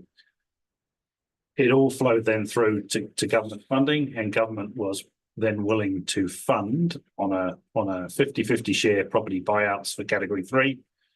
In this part of the world, they weren't prepared to fund 2P, but they were then prepared to fund flood mitigation for community level schemes in 2A and 2C.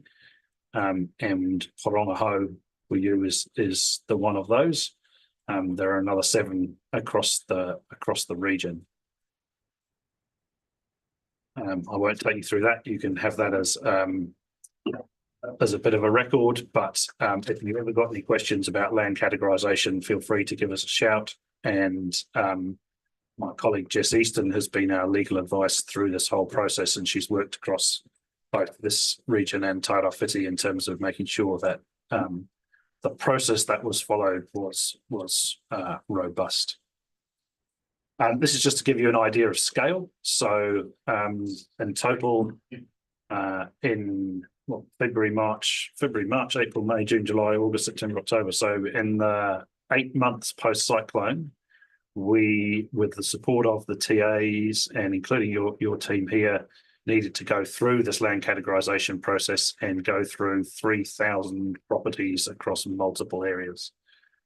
So it was a massive amount of work, and you'll appreciate how difficult it was for communities seriously affected. That gives you an idea of the numbers of properties involved. So remaining places with category 2A, Horongaho, and we are now in the final stages. I thought we were going to be there a little bit earlier, of being able to move Horongaho from 2A to 2C and be working with your comms team around doing that, I'm hoping in the next 7 to 10 days. So that will be the last place in the region where we have that layer of uncertainty still there. What that does for people is it often unlocks their ability to deal with their own insurers, where that has been a problem for them. Not every insurer takes that view, but most insurers have taken a view that once a place goes from 2A to 2C, then that means we're on the way to building the flood protection. The idea of that flood protection work, which we'll talk about for Horongaho, is to get those properties from 2A, 2C next, and then to category 1. And we don't have to wait till all the flood protection has been built for them to go to category 1. We just need to know that we have the design, we've got the ability to get the resource consent, we've got the money in place, and we've got a critical issue is the interest in land. So you'll appreciate that when you build flood protection in existing communities, it's very different to going and building a stock bank out on rural land or on land that the council already owns. So there's a complex negotiation to go with people. Sometimes that results in purchase of land, and sometimes that results in some sort of legal easement so that we can access and maintain the asset into the future. And certainly if we're dealing with whenua Māori, we have no interest in alienating people from land. There's been a long enough historical struggle to have the land that people have got. So it's all about trying to create easements and an ability for us to go on and maintain the flood asset rather than us looking to own that land. So that gives you a bit of a summary there. So around 3,000 properties, and as I say, we ended up with about 145 of those in category 3, and the majority of those being dealt with by Hastings District Council now. I think I'm over to you, John. Well, we'll see what the next slide says. Oh no, Oh no, back to you now. back to me. Yeah, sorry. So again, I won't do these in detail, but just to give you an idea, and your council will have faced it the same as our governors have. The cost and scale of this work is huge. So we collectively, and thanks to our chair, your mayor, the collective of mayors around the region negotiated with the Crown, and that brought together transport packages that you're working on, the flood protection packages that we're working on, and property buyout process, without which none of this would be affordable. But like you, it's put huge pressure on our rates just to repay the interest, or to repay the local contribution that we make, which is roughly 25% with the exception. Again, don't worry about the detail of this, it's just there for your records. But essentially there are 12 projects funded to the tune of $250 million. And those cover all those 2A and 2C communities, but they also cover some critical things, which we'll talk about in a few minutes, around bringing any rapid repairs that were done post-cyclone up to the post-cyclone specs, and Waipawa Stop Bank key in that piece. And we'll talk to you a little bit about telemetry and flood monitoring, because there's been a significant investment in that. And we're also investing in several places in things like new pump stations. We've also gone through the pretty painful process of laying all of our processes open for the last 20 or 30 years since the days of catchment boards, via reviews, and then looking at what the future might need to look like. And we'll finish this presentation by asking you how you might want to be involved in giving life to those reviews as a district council.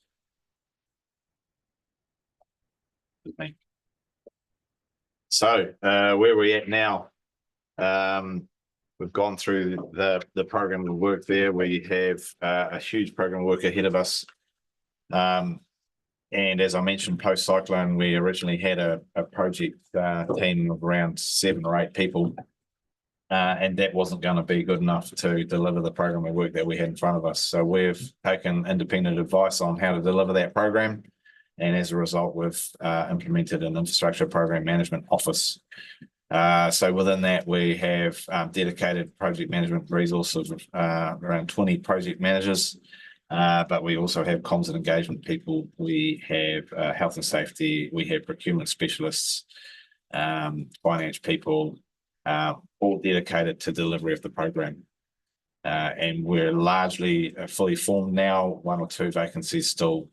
And accompanying that, we've also developed the framework within which we operate all of our reporting to report to our stakeholders. And that's now reaching a level of maturity that we're happy with.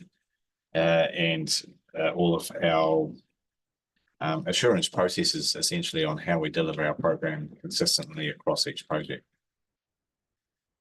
We actually started a lot of that work within a couple of months after the cyclone, thinking there's going to be a lot more work to come and we're going to need some of this process to be able to do this work. And we went live with our main project management lifecycle system on the anniversary of the cyclone. So that's actually a lot of work to do in that space of time when we were busy delivering work, but it was essential to do. Some of the work that we've been buried in as a program more recently is we're developing a panel of preferred suppliers for our stop bank construction work. So that tender process is closed, and we have evaluated all of those tenders, and they should be, all of those tenderers, there were 25 of them, which is the most evaluations I've ever done on a single tender process, should be being informed of how they fared during that process. We actually have 2 lists. We have Tier 1 projects of high value projects and some the pool 2, which are the $10 to $15 million projects for another set of contractors. So John, does that include Pūrongo High work, even though they're still in 2A? Correct. Yes. So they are in pool. What suppliers you're working with on that? We have identified a list of preferred suppliers that does include a local contractor who has made it to that list. They will be all within that pool. So, for example, our 4 projects, Puranaki, Ohiri Road, Waiheke and Parongaho, they have a list of suppliers, and all of those suppliers will be asked to price each of those projects. When the first one's awarded, then they fall off the list to be able to tender for the remaining projects. There's enough suppliers to ensure that there's competitive price tension on each of the tenders as they come up. And that is for the main construction work. What we'll be looking to do on all of our projects where possible is separate out enabling works. So you don't have to wait for the main consent and the main contract to come ready. And we can pull out all the enabling works, and we will procure that work differently, and we'll be looking to see how we can directly engage contractors in that space. So you do have a local contractor on that preferred supplier list for that pool. And we'll look to gather intel on what other skills and services are available and see how we can procure locally. Is it a publicly notified process of inviting invitations publicly to become part of the supplier panel? Yeah, it was issued on GETS, so the government electronic tendering system. And has that been part of communication back to, I'm thinking particularly Port Oho, that that process has been in place and that's how it's being dealt with? Yes, we undertook some pre-tender market engagement, and we spoke directly to a number of contractors, including Galbraiths. So they were informed of our process well in advance of the public notification and that formal process going live. We also held a market engagement session prior to that. We had standing room only with over 100 people in there and multiple contractors. So yes, we had really good response to that, including local representation. And while I've mentioned one contractor who's obviously local to Port Oho, we had a number of other Central Hawke's Bay contractors as well. You'll appreciate we've been slightly cute with answers given that there's a procurement process to go, but I think we give you some good signals. I understand that, but I suppose it's just that I mean, we know how difficult it is for local contractors to engage in those kinds of processes because we try to make sure that we can lower the barrier for our locals to engage in that stuff too. And sometimes even just the way you publicly notify it immediately excludes a whole lot of people from even knowing that it's happening or whether they qualify to be part of it. So it's actually it's a difficult process to get good local outcomes. It might be a good, it might be a nice process to run at a big level, but at a micro local level, it's actually way harder to get good outcomes than you realise. But you've got some locals engaged clearly, which is great. Yep. I think that's a really good point, and certainly off the back of our IRG program of work, which did include social outcomes, we undertook a number of workshops that we made available to our contractors doing that work to help them upskill in terms of the tendering process. I think that probably paid off in this round, and that's probably something that we can look to carry on as we move forward. There'll be other work, including our rapid repair work, where we come back and lift the height stop banks that sits outside of the preferred supplier list, and so we'll run another process with that, and that will have probably a lot more ability for more contractors to get engaged with our work.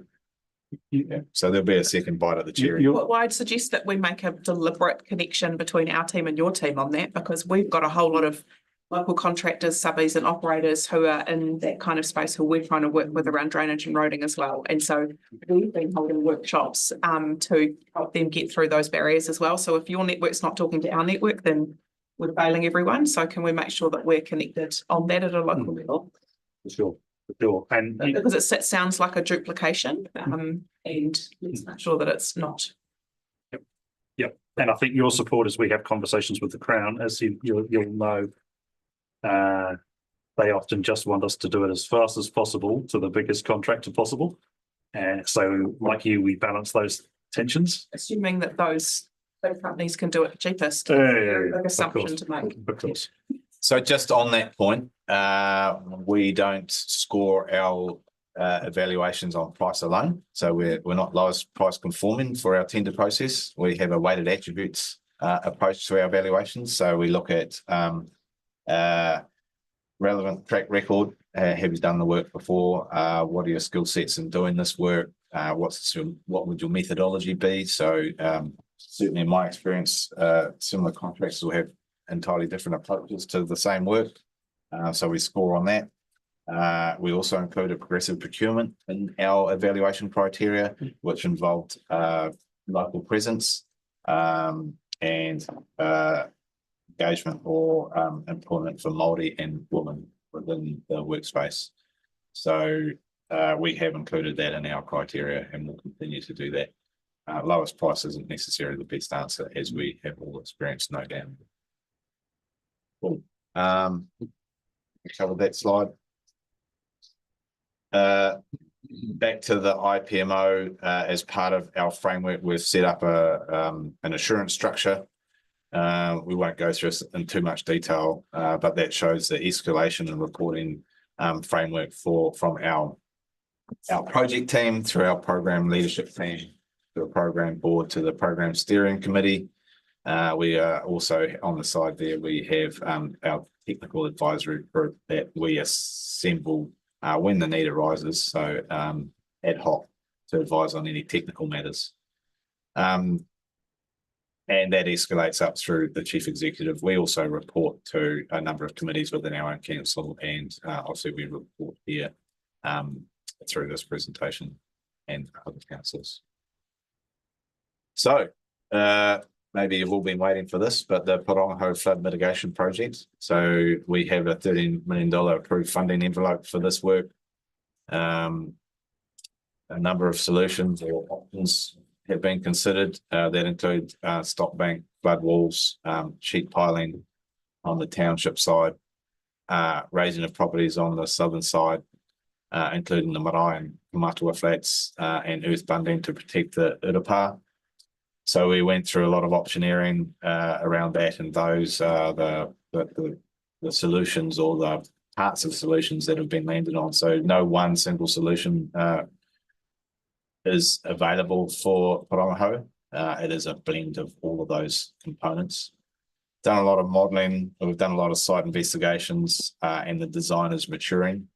We had a lot of additional work to do to understand how much physical space we had to construct, particularly on the town side, around these solutions, and that's why we do see some additional sheet piling on the left bank, because it is quite a constrained environment in places.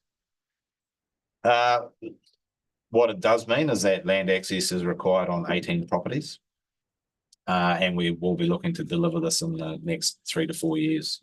So this is in our second tranche of projects to go to construction. So we are targeting October of 2025 to commence construction. We are obviously then well ahead of the game with regard to our procurement of main contractor. And we are now working on the ancillary or the enabling works to see how we can engage in that space. More than happy to work with the local team here to understand who those contractors are. And we will definitely be doing a lot of market engagement to advertise or inform people of what that work might look like. Is the Rongohau community on board with this solution? It would be fair to say that there's been a lot of work gone into that, and not all of them are on board to start with. There may be still a few outliers. The team were on site last Thursday and had some pretty robust discussions as they walked over the alignment. But they felt that when they left, they had a lot more support for the project than when they started. No doubt there's still some work to go there. Engagement council is probably the one area that Nick and I continue to talk about on a basis. The main messages that we've had have been largely get on with it. But the crunch with all of these comes down to those properties that are directly affected and working with those people before you work more broadly. So there's been quite a lot of one-on-one discussion with those affected people. And then I think over on the southern side, we're in the process of signing hopefully an MOU through the Marae, the Kaimara flats and so on. So still a work in progress, but yeah, it's the message I've had was that this is a once in a lifetime opportunity. We're not going to get it again. And the option the other way it is that those places end up in category 3, which nobody wants, because that essentially means buyouts and property rights and so on. So yes, it's a challenge. A bit of resources through from CRU, some additional engagement resource. So So Nick and I are just working through currently kind of what the scope and form will look like. Really, it's would independent facilitate it between both organisations as well. And the other big interaction is obviously with your stormwater networks. And I think we see lots of towns that were a few years old now, houses lower than roads, and not ideal situations. So there's a complex interaction to go there. I think we've also learned as we've headed across the region that as you go through relatively built up areas for these sort of constructions, your options are really, really limited.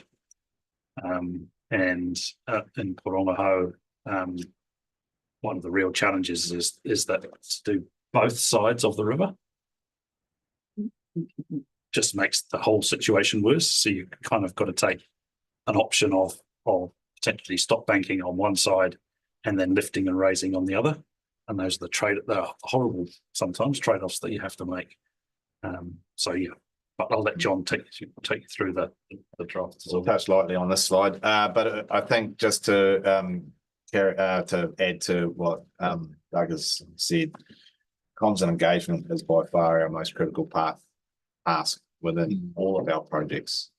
When we get to the point where we've got a constructor on site, that the hard stuff's been done. And you know, we're moving forward rapidly at that point, but certainly comms and engagement with the affected communities is absolutely critical to the success of all of these projects. So you can see the image there. I'll briefly talk you through that. We'll start on the top of the page, or the north side of the river. You can see the light blue cyan color that is showing a stop bank through that section. It's quite hard to see some of the dash lines. Following that, still upstream of the bridge, will be a sheet pile section from that cyan section to the bridge. The dark blue purpley color represents a stop bank. We'll point to the John on the end of you. Am I? You guys, which one should I can do it. I'll get my trusty assistant there. Thanks. What's a sheet pile? There's actually, I'm going to try. There's actually a section of sheet piling beside the road here. So they're basically steel sheet piles that are corrugated in appearance that you drive into solid material. If you've got 2 meters above ground, you've probably got at least 4 meters below ground, and they essentially create a flood wall. And that's the quickest way of constructing a flood wall. So this is a stop bank. We have actually, if you get a close look at the slides, you can see there's a couple of alignments identified there. Sheet piling through here, stop banking through here. That's the optimal alignment, but we also identify an alternative that looks to avoid those properties as much as possible. There is a sheet pile section here, and the work that we've recently completed means that we'll have to extend the sheet piling section through here and past the school because it's a very constrained environment through there and not wide enough for a stop bank. That may be a sheet pile, or it may be just a flood wall constructed out of concrete potentially. We're still working through the detail on that. And then stop banking down further downstream. We come to the south side of the river, where the Urapa is here, and this is demonstrating a bunding around that to divert any potential flood flow away from the Urapa. That's not going to provide full protection, so inundation may still occur, but it will be stationary water, not fast flowing water.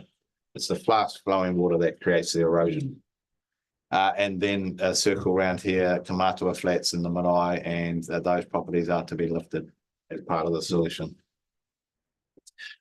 So we've got there, and this table here is just identifying some of our key tasks and a heat map around those. So it's a bit like a RAG status, but it has yellow in there. So green is good, yellow is we're watching it, no action required. Orange is we've had some concerns and we need to put some other actions in there. And then red, which we don't have thankfully, is obviously much higher risk. And then we've just got some key milestones identified over here And as you can see, we're moving through that. We're on schedule, and construction is scheduled to start in and around September of next year, in time for summer. John, does that analysis include the challenges for district council associated with this? So when we think about the connection to our networks and some of the legal stuff around building consent authority and the raising the properties and the forward flood tags that will be on some of those properties and all of that kind of stuff, does that sit within your project analysis or not? That's a great question. I don't have the detail of that right now, but I think off the back of that question, it's something that we need to work together on. And we may need to pull it forward into the program if it's not already there. Yeah.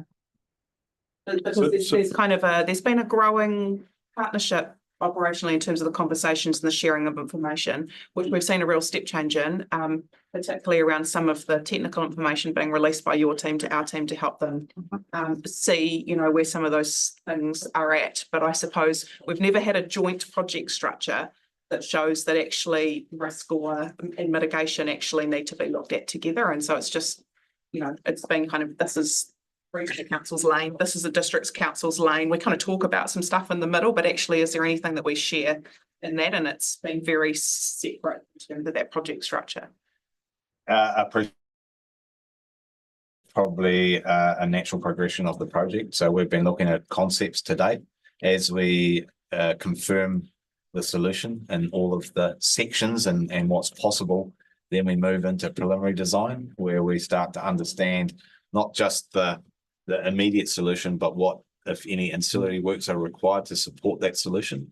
And that would include impacts on other infrastructure such as stormwater and the like. So I think that opportunity is wholly in front of us to do that. And as I said, that's a natural progression of a project to move into that level of detail. There's particularly in the regulatory space, there's difference in what the kind of, the hierarchical difference between regional council and territorial authority requirements, particularly with the building code stuff. Where I can see why your team might not think that we work alongside each other, but the reality is we then carry the risk further down. So if you look at the independent flood review findings around where territorial authorities have allowed development to happen, that's putting the blame squarely at the feet of territorial authorities to have done that. But if we take that area there where you're talking about properties lifted and they'll have natural hazard tags now on their titles and all that kind of stuff, we carry all of that risk. But if it's not considered in your project, then it's not actually a fair representation of what strong for the future looks like. And I certainly think it's an area that we should pay a bit more attention to, because we're trying to follow your project, whereas actually some of that fairly and squarely, the future risk sits on us as the consenting authority. So yeah, I would suggest we spend a bit more time on that. That's fine. And look, we've really successfully navigated all of those issues with Hastings. Yeah. They've got a very large amount of these houses, and we've done it really successfully just by having contact between their building consent authority and our project team, and have found a way through all of those things. And there's a good deal of legal advice that I know they'd be willing to share that will help that process. Yeah, so I think there's legal advice being shared, but I think it's that true reflection of whether the legal compliance risk assessment of the project actually truly reflects what it actually looks like if it doesn't take into account the risk that we're taking on. So. Sure. Understood. Thank you. Just to touch on the project comms and engagement thus far. There's a little bit of a list there. I'm not going to read it all out because that would take way too long. But we have been pretty active there, and as the project moves on, we'll continue to be more active. And as Doug has kindly mentioned, we are looking at local comms and engagement resources to assist. Okay, you have a funded engagement person specifically for it? That's the piece of work that we're looking at now. We applied for additional funding to assist with community comms and engagement, specifically for Pārongaho. Probably the key piece in things that the team have been doing, but it's now making sure that the structure and the process for that in a way that's right. Sure as they've got a good force in it. Certainly, throughout this journey, we've continued to build capacity in our comms engagement team. We started off pretty lean at the beginning of the year, and we now have a full team. But we're also looking to build at through the additional funding, and if we need more people to do enough of the comms engagement, then we'll look at Certainly the kind of the bigger conversation we've been having is recognising that it's kind of the highest level kind of comms and engagement we can put the newsletter out, but it's actually recognising there's some more detailed things, recognising that front protection I was like I've never experienced front protection before. So it's actually how do we talk about that? What does it mean? What is the what can you actually expect the system to provide? So it's almost that. That's certainly the conversations that we've been having with HBRC at an officer level. It's kind of nuanced conversation. Through you, Chair, is that so? You're working in conjunction with District Council for that engagement. So we're a partner, not a stakeholder. You've been at all of the really big community level engagements. Mayor Alex and Chair Henawai, Doug and myself have been there. The more local ones, I know Riley and the team have been part of the walkarounds. But yeah, I think as we get to the point of going to 2C, it then is having somebody on the ground there who can be that representation back to both of us. And that's what we've now got a little bit of additional funding for from the Crown. And we're just working through how do we do that appointment and what does that role look like? And Doug and I have been shared a couple of emails in the last 2 days, and I think we've got to a good place on that. So I just part of some of I think that you're right about the informal walkover that you held last week at fairly short notice, but it was well received, agreed. And people felt able to engage in the conversation in the way that they hadn't really on the ground felt they'd been connected to for quite some time. And pretty much all of that team that came from HBRC had not been on the ground there before. So there was even commentary about one of the design team that's part of building, designing what's on your map there around the stop banks, who'd never actually been on the ground there before. So there was this dialogue between the designer and the team and the locals on the ground, and the designer saying, I've never actually been here on the ground before, and wow, it does look really different compared to what I've been working on the map. So these kinds of interactions are so important for building confidence. And if it's new people coming in all of the time, sometimes, we've got to get some consistency, I suppose, to allow to build that confidence, the cheerleading confidence from community that we're all across it and have inspired by it. Agreed. And look, it is an iterative process. So you don't turn up on day one with a design. The critical first part of the process really is to get something that broadly will work. And we've got confidence enough that broadly it will work in order that we can get people from 2A to 2C. Now we've got that broadly, it's about bringing those designers in to do the real detailed stuff on the ground with the community. I know it's frustrating, but you almost have to step through that process. And the final detail of that design, as those people that are on the ground and talking with the locals in Porongaho, will be a variant of that thing you've seen, but it won't look exactly like that. That is getting us to the step of can we provide any protection or not? Because if the answer to that step had been no, there's no point going any further.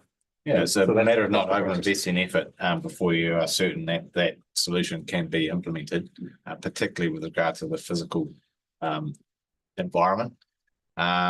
So yeah, that what you see there in terms of a concept is lines on a map and an idea of how high and how wide it might be to create that footprint. So we are about to enter into the main design phase now that we've confirmed that that will work. And that's when you'll see a lot more action and people on site more regularly and to get a better feel for the actual environment. But I don't have any issues with them having not been on site today because it's a matter of doing enough work to confirm before we really launch into them.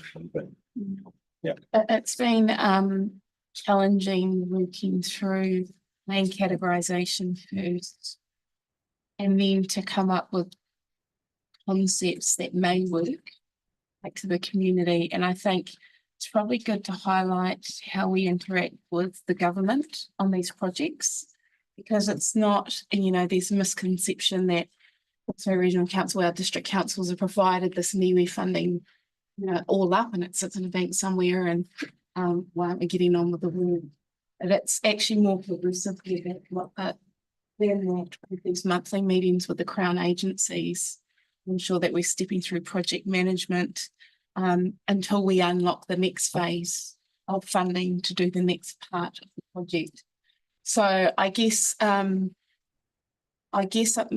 plea is that patiently we need to work through these steps together, and sometimes it's not 100% up to us how fast we get through those gates, and often we have to talk to Crown about how important it is to work with our communities to not rush them, not rush the process to the point where they feel like they're not included.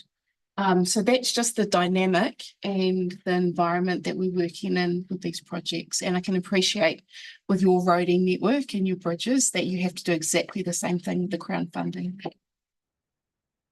Great point. Certainly going forward, the design will be an iterative process as well. At some point, we may have to go back to go further forward. And that's pretty standard in my experience. Right, we'll carry on. Oh, we are on the next slide. Oh, So I think rather than doing this one in general, I think the critical issues for us in Whangaho, and Anthony can probably speak to this much more eloquently than me, but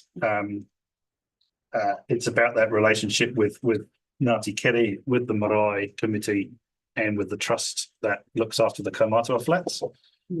And so my understanding is that those parties are come together, and we're in the process of putting together an MOU. Have I got that right, Anthony? Yeah.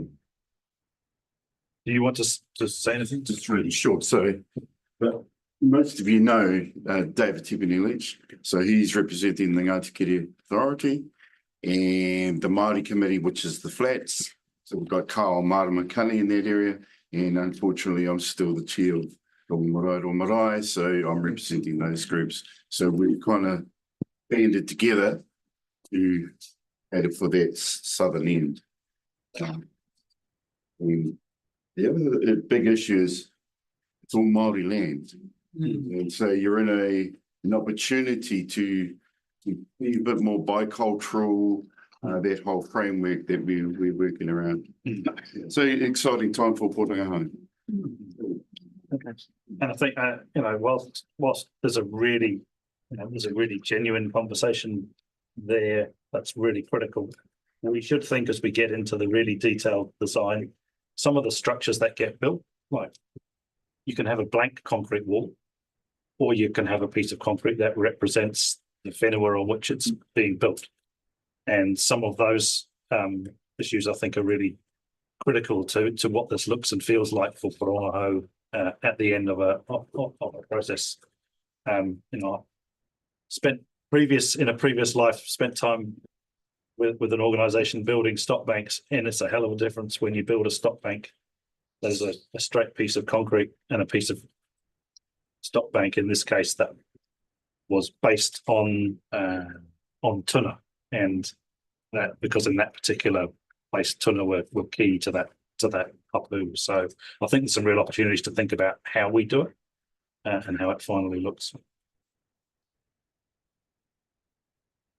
And that has certainly helped capture the imagination of people around the site. I'm aware we're talking a lot, so do tell us to shut up if you want us to. Okay. Look, other critical issue that happened during the cyclone, and no bones about it. We have a critical job of monitoring rivers and monitoring river levels, and a whole bunch of our equipment simply got washed away. A lot of it attached to bridges, and a bit like some of your infrastructure that probably gets slung onto bridges. Very vulnerable, as it turned out. We also saw a failure of one of the big repeater systems that both us and some of the emergency services used. and that meant that we were blind for a period of the cyclone. So there's been a huge investment in our telemetry and communications systems. So again, a little bit like the flood protection, where we've gone immediate priority, fix the things that put people at risk quickly, then go back and improve those, then build protection for the places that didn't have them. In the telemetry and communications world, it's been, let's build a more robust system. So we've put in, and I'm no technical expert, but 3 layers of communication: cell phone, satellite, digital radio. We've started to move some of our river flood monitoring sites off bridges and onto standalone sites that are well out of the flood zone. And really happy if you ever want to come and look at some of those, because there's a bunch of them in Central Hawke's Bay. And that's been kind of step one, is to get that system as robust as we possibly can. It will never be perfect. You will always lose gear in major events. Rivers are pretty hostile environments. That work is kind of 90% done. Step 2 is thinking about how is that displayed. So people have access to all that information on our website. But it's not always easy for people to go, well, what does that mean when that river level is going up? So we're just in the process of installing cameras at a number of key sites and looking at some markers that we'll be able to put on bridges that people can actually look at it and go, well, that makes me nervous. I'm actually going to take the decision to get out of my place, because I know pretty much from my local knowledge that when the river's up out there, my paddocks flood or my house is at risk of flooding. So equally, the public facing side of that river monitoring website over the next 12 months is going to need some more work to help it be more digestible to the average person clicking and using it. So that work is underway, and it connects then through to civil defence. And Doug and I get to sit on the coordinating executive group, civil defence. And really the regional council's job in all of this is to provide as much intel as we can for the people who then make decisions locally around things like evacuations. Two questions. Just on the camera thing, I know that for the Waipawa, the people in Lower Waipawa, a camera would be fantastic. Are we down for a camera in Central Hawke's Bay? And how? I can tell you, Nick, because I've seen the camera. He's the I think Will would attest that actually, you sharing the data on the river flows, as soon as the river gets, even touching the bottom of the stop banks, people are getting nervous, and people are crossing the bridge with their cameras out the window to show people. It'd be actually great if someone could just log on and see. Yeah, just a question with Pirangaho not having any flood warning system before now and still not having protection in place. What specifically is being done out there to improve the situation there? I'd have to check on the telemetry for Pirangaho. It's got river monitoring in place. I think the critical thing, because I don't think we'll ever end up with sirens in every town. I think the critical thing is going to be the connection between our intelligence and the civil defence people. And I hesitate with 2 members of my joint civil defence committee here in the chair and your mayor. No, go for it. Come on.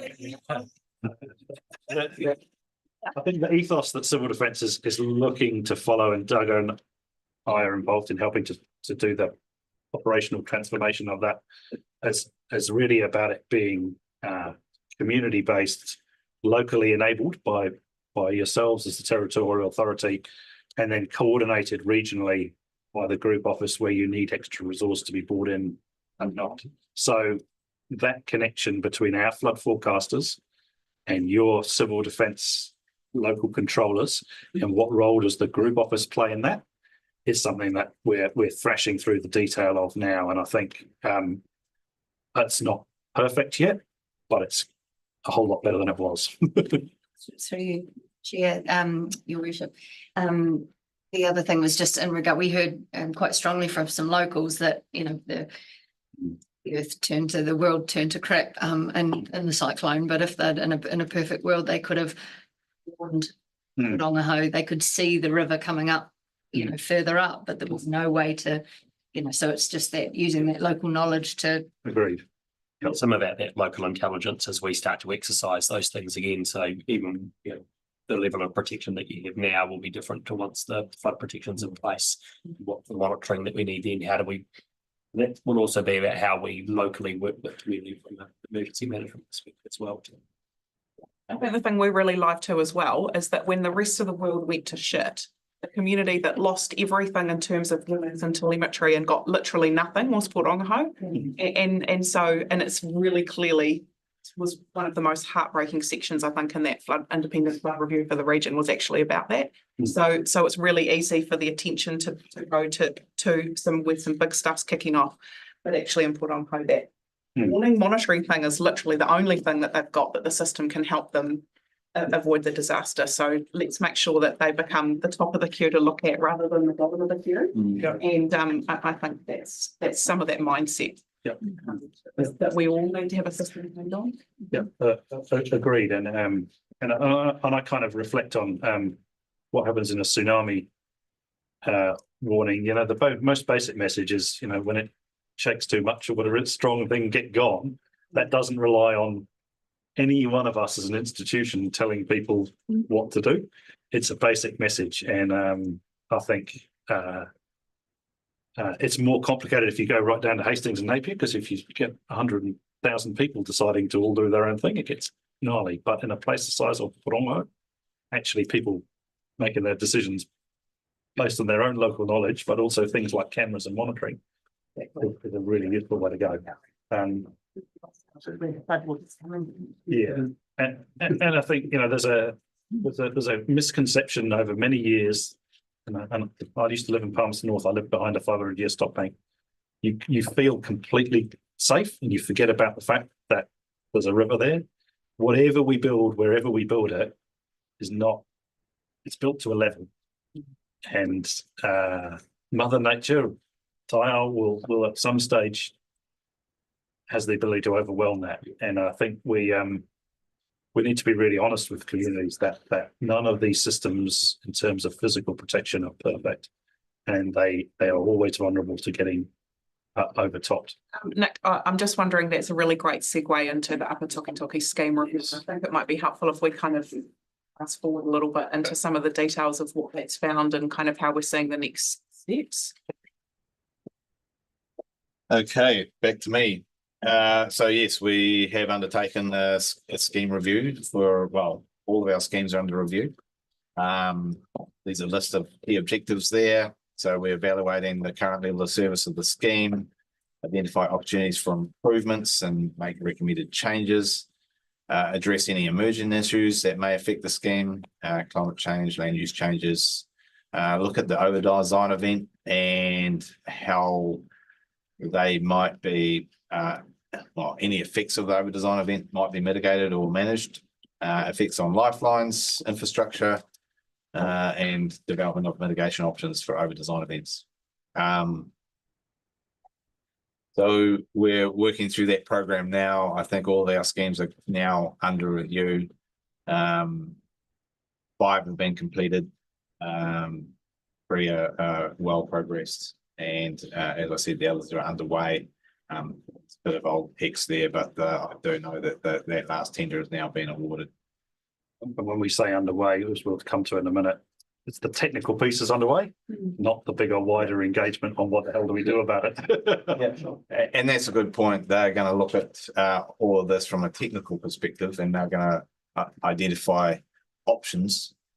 But as we know, that there's a long way between identifying an option or two and those becoming a reality. So with regard to Central Hawke's Bay, we've got 2 flood protection scheme reviews, being the Upper Toki and the Makara, river and stream reviews, Porongaho and Central and Southern, and the other scheme reviews for Karako. So they're all underway. There's a bit more detail there on the schedule that you can peruse in your leisure. So Tonkin and Taylor have undertaken the review, and their initial comments and recommendations are as follows. Generally, the Upper Toki flood control scheme performed well during Cyclone Gabriel in terms of the level of service and freeboard that it provided. And that is the pre-cyclone 1% AEP level of service. It does obviously point out that Cyclone Gabriel was an over-design event, and that there remain capacity within the scheme in places, but targeted upgrades can improve performance. So there's obviously exceptions to where the capacity remains. Waipawa Township stop banks were overtopped due to the over-design flows. Walker Road stop bank was breached by structural failure. Small scale outflanking or overtopping of the Tukituki River stop banks. Over-design flows again. Waipawa River movement upstream of State Highway 50. And the stop banks outflanked and overtop near Manganuku Stream. So improvement opportunities focus on over-design events and the level of service related to those. And given the capacity for a revised level of service to the post-cyclone 1% AEP. So they'll identify a number of places, potentially a number of places. We know that Waipawa Township still provides a 1% AEP level of protection, but due to the changes in flow pre and post cyclone at that 1% AEP, additional freeboard is required through that stop bank. That's what we got.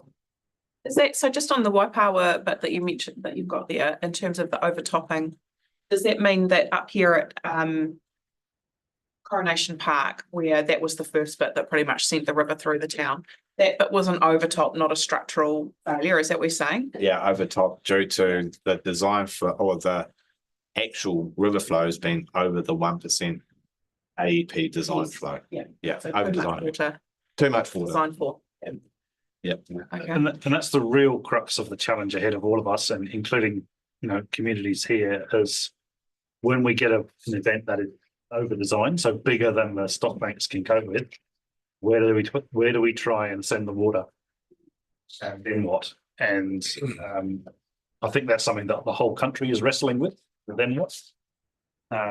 Particularly as we're seeing bigger and fiercer and nasty storms now, and as our climate begins to change, we're going to get more of these events. So a lot of the discussion we need to have with you and your wider community is around where do we send that water when the over-design event goes and occurs. And it's complicated and difficult, and it's your local planning, it hits things like land use and values and a whole lot of those discussions. And some of those historic discussions where they have occurred have founded on those very issues. So in my humble opinion, there's, with the memory of the cyclone fresh in our minds, there's no better time to try and have the conversation, because communities forget and we all forget. And how's the interplay of the gravel in the river channel compared to that analysis of overtop versus structural fail? Yep, that's a great question. So we've identified areas where the one area that I'm aware of is the Waipawa Township stop bank will need lifting to reinstate the freeboard that we would like to see there. The scheme review does identify areas where the design grade line for the river could be lowered, which would mean more gravel could come out. That is a level of detail that is still being worked through to get some parameters around that, but that might identify, a significant amount of gravel would need to come out to lower that actual riverbed to that new design grade line. So those are probably the two biggest pieces of work that we're aware of. The scheme review does identify a number of other options, but they need to be worked through with the community. So it would probably not be fortuitous to mention some of those options here, thinking that they were actually going to be implemented, because there's a lot of process to go through there, and that's going to touch on that shortly. I think. Sorry, question. So if you were to lower the grade line, would you need, because what does raising the freeboard mean? Does that mean raising the stopping? Yes. Okay. Yes. So there's two main ways to create additional capacity in a flood. One is to raise the stop banks and the other is to remove gravel or lower the bed level. I think everyone's pretty familiar with that. So those are our two main mechanisms. I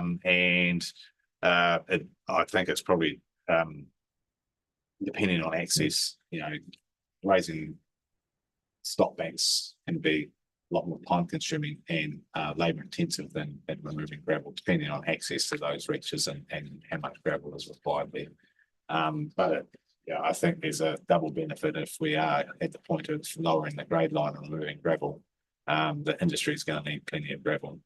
And then it comes down to what is the cost of that and how do we facilitate that if we have to pay people to remove it. So that's part of the conversation that still needs to be had. Because there is consent now, isn't there, to take gravel from around the township, around the bridge area. But is it a demand that it hasn't been removed yet, or is it just that what way isn't it? Because I think there was a notice that came out to say that we'd see some action around the Waipawa township, and it hasn't. Gravel extraction has occurred downstream of the bridge. Downstream and upstream, but So the upstream section hasn't been undertaken yet due to the timeframes and getting the contract in place for that contractor, and then the rivers came up. So we're just waiting for those rivers to come back down again. I don't know where they're at now. This might be, until that's a week or two old. But last time I checked, the rivers are still high. So that will occur, and there's gravel extraction to come out of the Makarete. So that work has been undertaken as part of our IRG program of work. So that's under formal contract where we're contracting, we've tendered and we're contracting gravel extraction contractors to do that work. That's mostly funded by Kanoa or the government with scheme funding through HBRC rates as well. The real challenge in this part of the world, and I meet with the industry leaders, is it's cost effective for them to remove gravel lower in the system down in the plains, and they're close to their processing plants.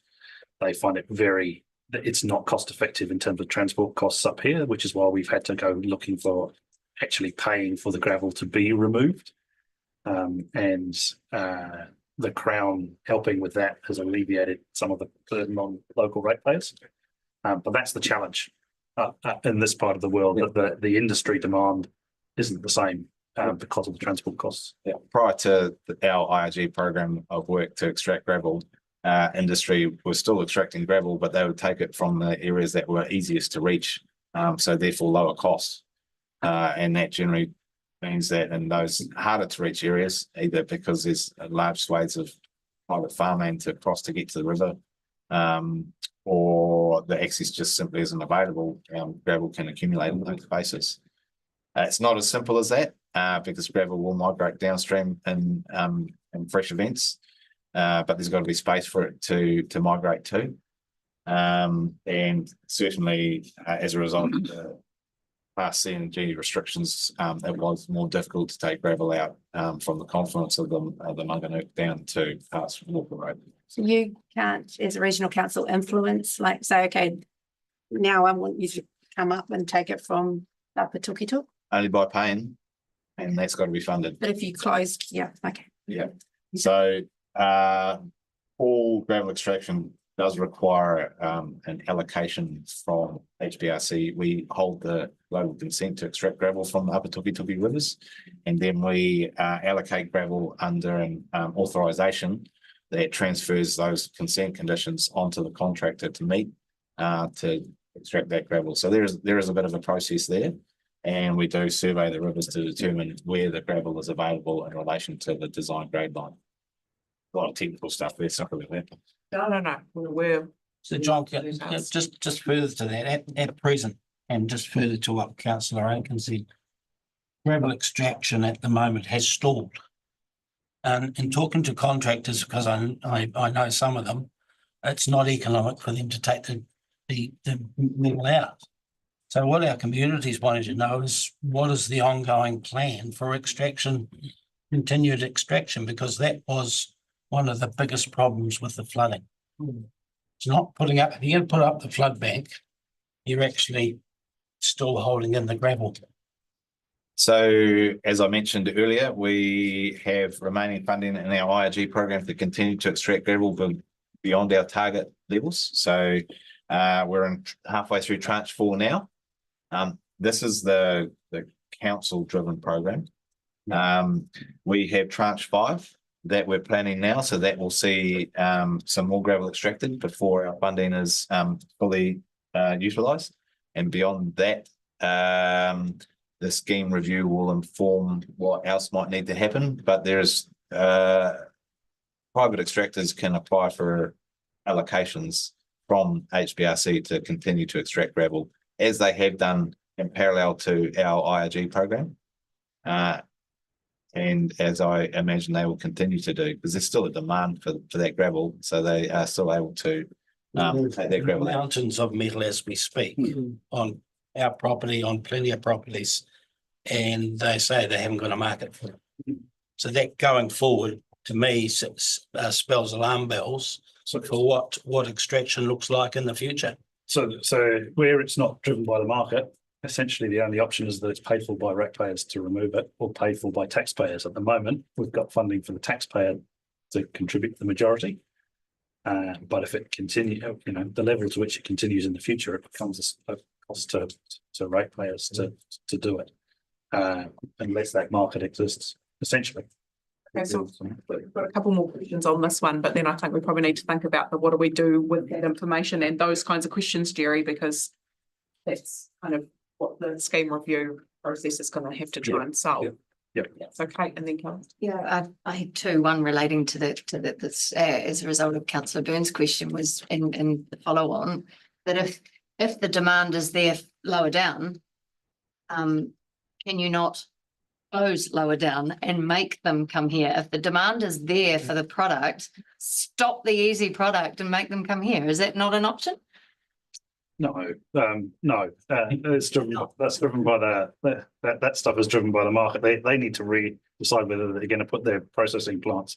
I'm not going to talk about the company involved, but we've been talking to a company recently where their decision is not whether they come up here. Their decision is whether they stay in Hawke's Bay or not, because there isn't that much gravel available down.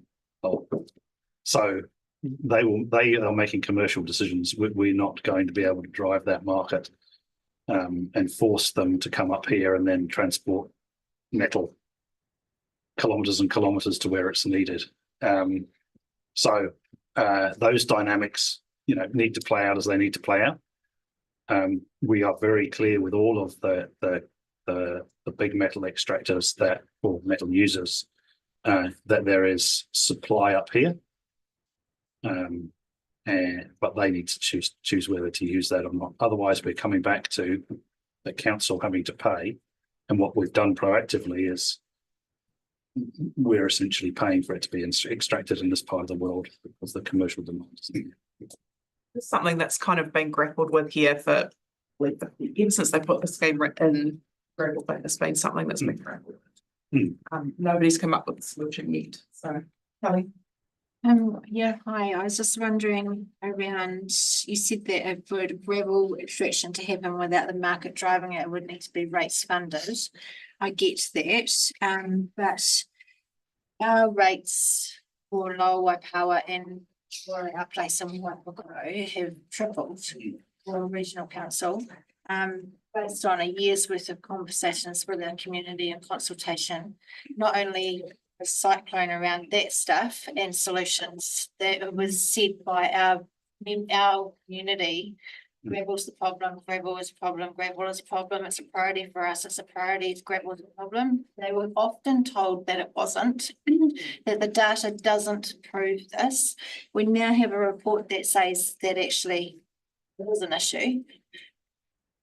Hopefully, please tell me that with the tripling of our rates, and based on all the conversations you've had with our community and us, that you've put some of that money into being able to take gravel out of the rivers around Waipawa. So there's more gravel come out of this part of the world, I think, in the last 2 or 3 years. To be fair, you said that the reason that has been happening is because of taxpayer funding. What I'm looking for is where the tripling of the rates for our people they have specifically asked that they wanted it to go into removing of gravel or part of it. Has that not been allocated? Is that not where that's going? So the total, Yeah. the total allocation of funding for the Upper Tuki scheme, we've adjusted the boundaries of who pays what, not the size of that pie. At the moment, that gravel extraction is being paid for by the Crown with a local contribution from the regional council. When that process comes to an end, we've got to look at that again, and that's part of the scheme reviews that we're about to go through. The real challenge, like if I'm really honest, the real challenge for a scheme like Upper Tuki is that the cost and size of that scheme relative to the number of people who contribute to it is a challenge. And that is going to remain an issue that, you know, my governors are going to need to grapple with, because the cost of work now and the requirement for level of service is way different to it was when the scheme was set up. So that's a challenge ahead of all of us. And there are no easy solutions to that. One of the things that, you know, your council might want to have a conversation with their white councillors about at some point is the degree to which costs are socialised more widely than the Upper Tuki, because big expensive schemes with small numbers of ratepayers cost a lot of money. Just can't reconcile that in my head though. I could understand that if it was across the board, everybody got that percentage rate rise. But our hardest hit communities that had been flooded were the ones that actually got that tripled increase. So that doesn't tell me that we're just paying more to receive less, because that's what we told our community, that's what we can. But we did that across the board. Whereas this doesn't sound equitable. It, you know, where that looks is that those people that need the protection the most have been hit the hardest and now paying for it, but they're not actually guaranteed that that money will actually go into protecting their home. Yeah. And that's where I just can't. That money goes directly into the scheme, so it's going both into our share of the gravel protection. It's going to go into our share of raising stock banks. So all of that money is spent in the scheme. It's a targeted rate to the scheme. I think that the challenge for the future is going to be how sustainable the sustainability of costs for schemes of this size and complexity with this number of ratepayers, and that's common across river schemes right across the country at the moment. It's not targeted, because what PIP is paying in Waipawa is not what people are paying down in Lower Waipawa. So it's not a targeted rate. It is based on so that's where I think we're struggling with it, because it's varied. But I understand if it was a targeted rate, everybody needed to contribute to be able to do this stuff. I get it, but it isn't. And so that's one thing I think in the lead up to your annual plan next year, I really ask you to look at that, because it doesn't seem right. We'll have another look at the banding for that. It is a targeted rate, but it sits in different bands. But maybe we can follow up after the meeting. Do you want me just to finish off with the reviews? I think you should, yeah. So we talked about some of those. Yeah, so these are some of the options that will have been worked through when it comes to the potential for reimagining the Upper Tuki flood control scheme. So offline storage, detention, room for the river. Obviously, infrastructure constraints need to be taken into account when working through these options. The most obvious example of that is bridge abutments. Potential for variable levels of service. And then there'll be an opportunity for further presentation on this detail as we progress, and that's part of a program of engagement going forward that I'll hand over to Nick to talk to. So yeah, that little bundle is essentially saying what potentially do you do with water when it overtops your stock banks? Where could you send it? How might you manage it? Do you create weaknesses in a system where you know you can direct that water? And and those are long, difficult conversations, and they will intersect with your district plans, and intersect with how land is used and things like the value of land. So just giving you a bit of a non-decided thing yet, but a straw person for consideration here. We're going to need to go through, having taken these technical scheme reviews. Okay, well, what does that mean for communities? And some of the questions that you've just raised, Deputy Mayor, are part of that discussion. And so I've just literally written to your CE, and he might not have got it yet, because I think it came out yesterday, saying does the Central Hawke's Bay District Council want to be involved in the design of how we're going to do that community engagement work? Because the technical stuff is all very fine, but there are some challenging decisions for communities to take on the future of these schemes. Very broadly, the invitation really is one around kind of co-designing that process for the Upper Tuki, and then working out over the period between now and our next LTP, when essentially those funding decisions get made. What are we going to do and how are we going to do it? So we didn't want to come to you with, here are all the answers and the solutions, because you'd probably say, well, don't just tell us that from Napier. So rather than that, we've done some basic technical work, and now it's an invitation to say, how do we do this together and figure out the future of those schemes? And that might be a useful place for me to maybe hand over to, in a way, or Will to finish this off.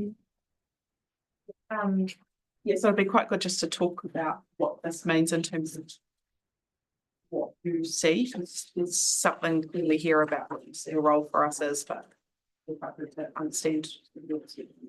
Yeah, we've gone to each of our district and city councils, and particularly off the back of the independent flood review, to say, look, we're going to have over design events. What is the plan B around flood resilience for our communities? And so we've recognised, especially with the Upper Tuki scheme review, that it's going to be different within each district, how we engage and how we reimagine together what does flood resilience look like for the longer term for the option Bs, as well as addressing some of the short-term flood resilience works that we want to do together. So it is an open invitation to say, what does good engagement look like for Tamatea Central Hawke's Bay in this reimagining flood resilience?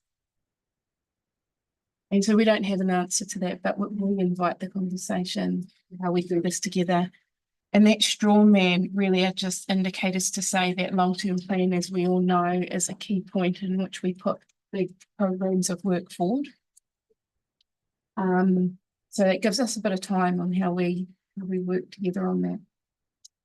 So this is a space where you want to find a way to run a process that's considering what do we do with gravel in the long term? Where does it go? Who pays for it? How does that work? What happens with the shape and size of stop banks? The alternate paths, the making room, that sort of thing. So to work through all of those kinds of options around what would work. Is that right? Yep.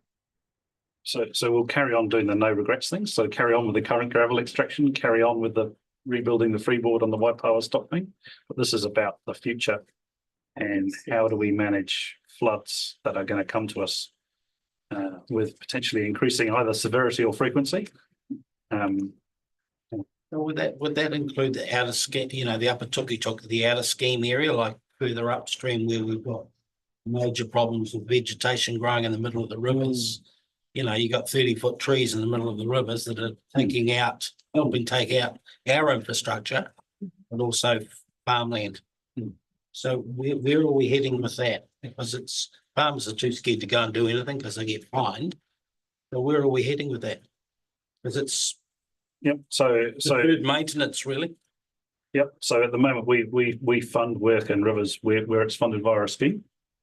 And we're certainly working through with those farmers their ability to get a consent to do that work. They have to have a consent, not just go do it. Council here needs a consent to go and do it too, to protect the bridges. Yep, and that's just a regulatory reality. But yeah, what the size and scale of the scheme looks like, we haven't kind of put parameters around that. So that's the importance of having the conversation up here, really. Because it was 1980, those boundaries on the rivers were decided on the scheme. Yep. Is that to be relooked at? Oh, look, it's potential. In some parts of the country, they've moved to kind of region or district-wide schemes. Everything comes with a level of service and a cost. So I don't see any reason why that wouldn't be part of the conversation up here.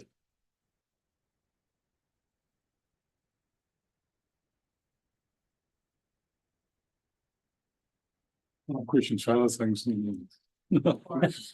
Just like let's just review this one. So what would you like us to do with the straw man? So I've written to Doug.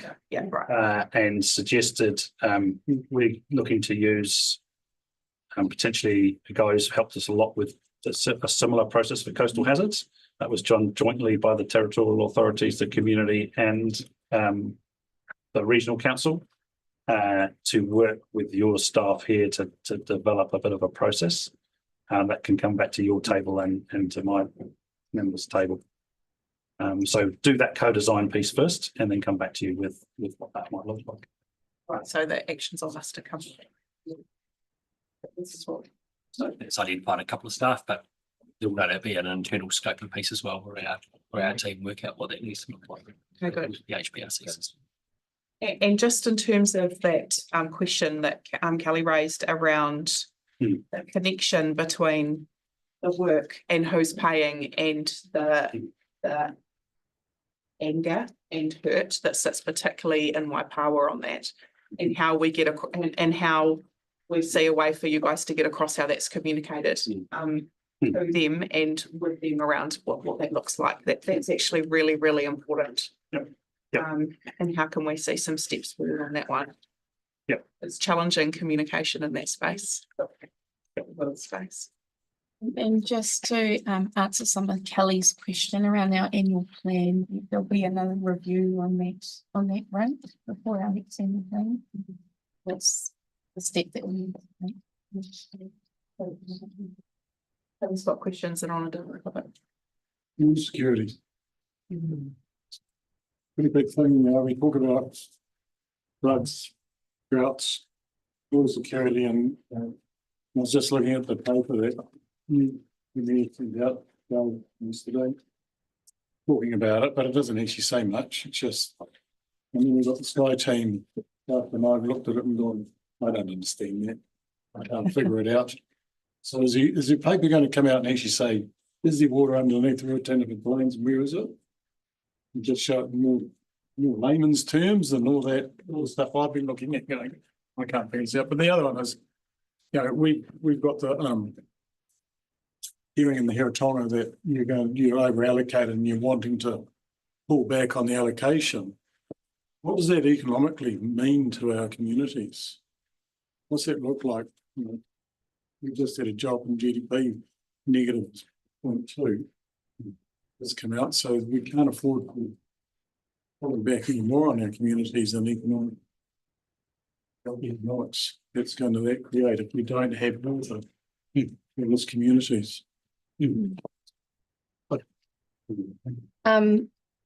So the councillors have recognised some key focus areas that we'd like to concentrate on for the rest of the term. Obviously, one is flood resilience, getting the needed work done, the reimagining work done, communities. The next is around water security and those projects that we have partnered with Kanoa on and have started. So we've got the MAR project here in Wairoa that moved through feasibility with Mana Whenua and the landowners there.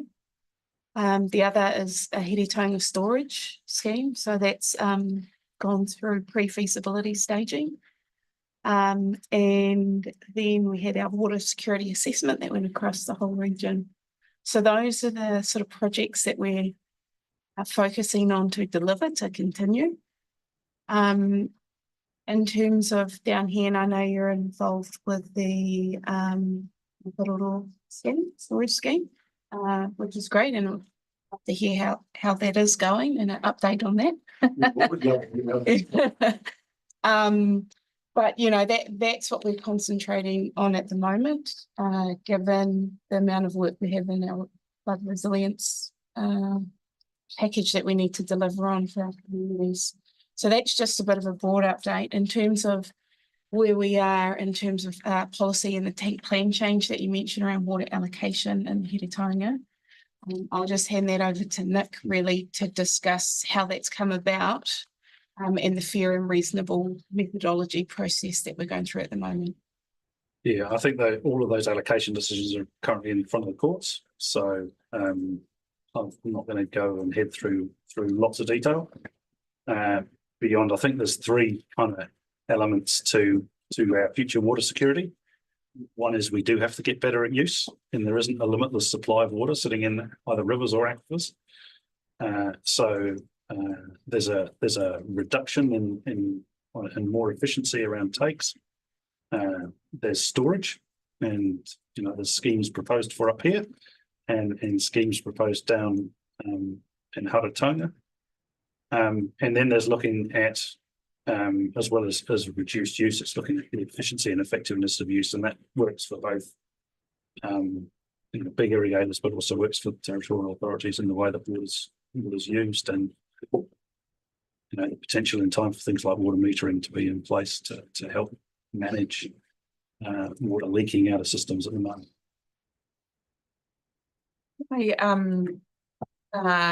The interesting thing on the water security bit is that the imperative for the whole region is really strong because of that regional water assessment work that was done, that the regional council coordinated for the region, and the how do we take actions and next steps. But the imperative for it, both environmentally and economically, is really, really clearly made. And that's really important for us all to be able to move forward with.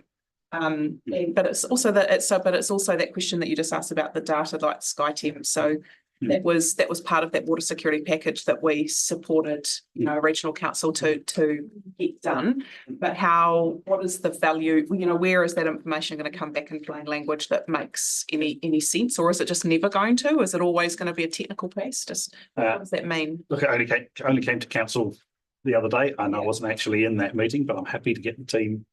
I think it's literally a week old. So yeah, happy to get the team to come back and maybe talk to you about what we know about aquifers, because I'm not the person to do that for you.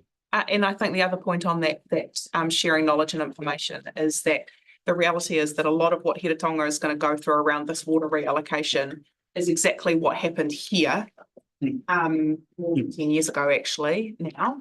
And you know we've got the real life examples of when you do that, people pull out apple trees and they walk away from industry, and we've had industry try to come here that have had to walk away because of the rate down on the access of water. So in the region there's real life example of what this work you're doing with Heretaunga means, and we've been through that pain and have learned a lot of things. And I think we need to make sure that what we've learned from that pain here in Toki is used by the rest of the region as well, so then we can all move forward. And not forgotten. And yeah. We still feel like we're the poor cousins sitting down the back here. Make sure that we're contributing into that picture. So any other questions for the regional council team? We're with time, so we've due to finish. Is there anything else burning that you guys wanted to make sure that you'd covered off, or is this? I don't think so. Yeah, I mean, this was really a bit more detail.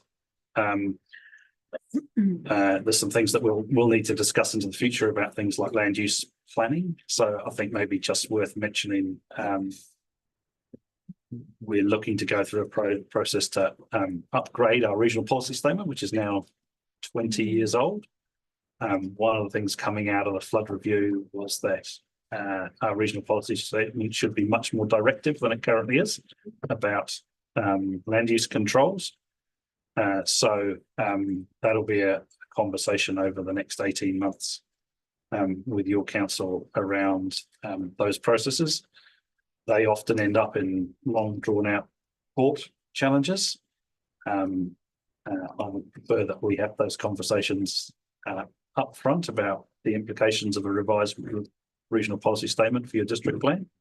And see if we can solve as much as we can of that before you end up in kind of formal hearings and so on. The law says we actually have to talk about it first before. Indeed, but the extent to which that happens is always there. I think that topic's a really good example of where the thing that I raised about the land use and consenting authority stuff that sits with Whangaho now compared to what it looks like in the future, and the stuff around hazard risk profiles and who's bearing the risk and what does that mean. We don't think about what we're doing in Whangaho with that future lens on it. Then when we try and talk about regional policy statements on land use planning and flood risk, we're going to get tied in a knot. So we have to be thinking about that stuff already. Yeah, Alex, can I suggest that we have some sort of assurance in regular catch-ups in this type of forum, and we can host down in Napier whenever. That's an opportunity for us to have sight over these key collaborative projects that we need to work on together. And it might be quarterly, possibly, but we can work through that. But I think that's a good way forward for the governance tables.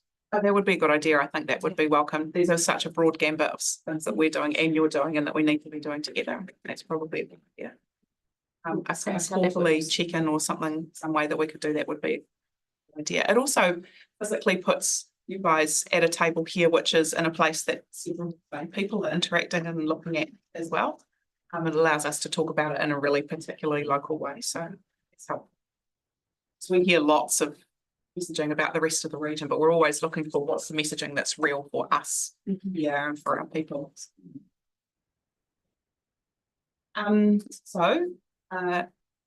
behalf of us all, thank you, Haniwai and Will and Nick and John and all your team that's been here to support us. Thank you, for coming to share a huge amount from the work that's happened over the last 18 months and then to come in the future. So thank you so much for that. And now we've also got a huge amount more information that we can is available online now through this meeting, but also that we've got those data packs, which is awesome. Thank you for helping inspire some more confidence in the things that we're doing in our community. So I really appreciate you taking that step. Thank you. Thank you. And we will suspend the meeting now for half an hour. When we will come back to do a Transport committee. committee continuation. One item.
Welcome back to the Transport Committee. We're actually going into public excluded section of the meeting.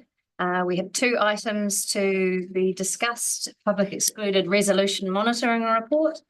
And item 8.2 is roading recovery procurement, professional services. Obviously, we're going into public excluded just to enable frank and without prejudice or disadvantage. Discussions on those. Could I have a mover and a seconder for us to go into public excluded? Councillor Byrne, seconder, Councillor Witchman. Those in favour, please say aye. Against. Now move into public excluded.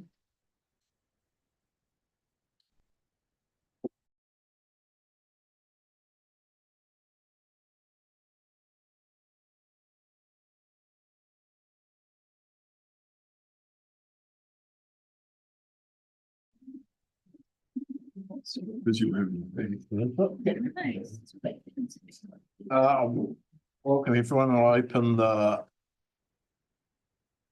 Finance, Infrastructure and Performance Committee. Some places it's called the Finance, Infrastructure and Procurement Committee, I see. Quite a few of the reports, so we need to get that sorted. Shows how well I've read my report. Apologies, we have got one now. Jerry's bolted on us, so we've got to move up sort of clear. Apology. Taylor, second by Councillor Witchman. Any declarations of conflicts of interest? No.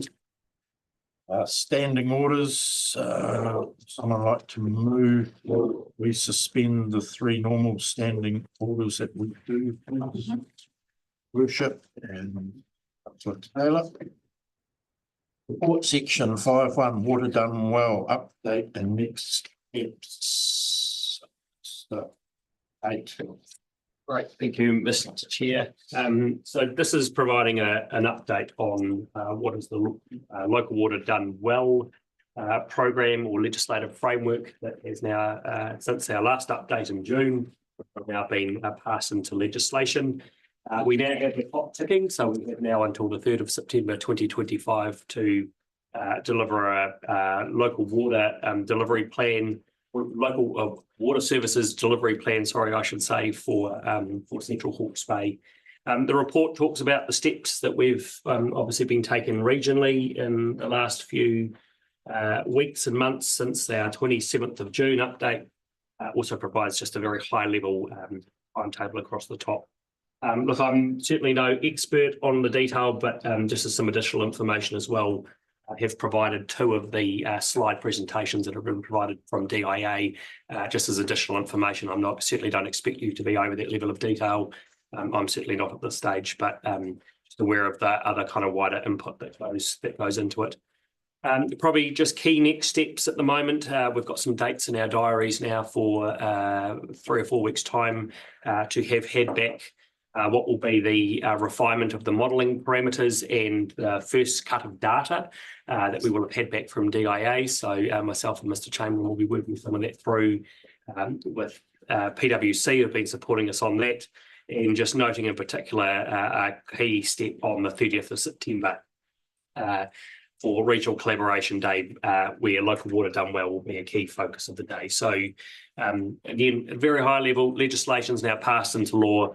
The clock is ticking. We've got a regional approach to getting a plan delivered, and certainly both this committee and council can expect this side of Christmas and early into the new year to be considering some key policy decisions, but also making sure that we're well set based on the current program to be out consulting with community in early 2025 on a water service delivery plan for the region. So I'm happy to take any questions as much as I can through you, Mr. Chair.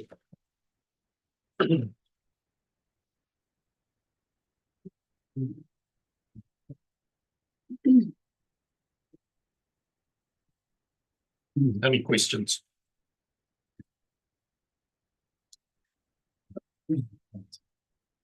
And I have got one, Mr. Chair. Do you want me to take the lead? Yes, please. In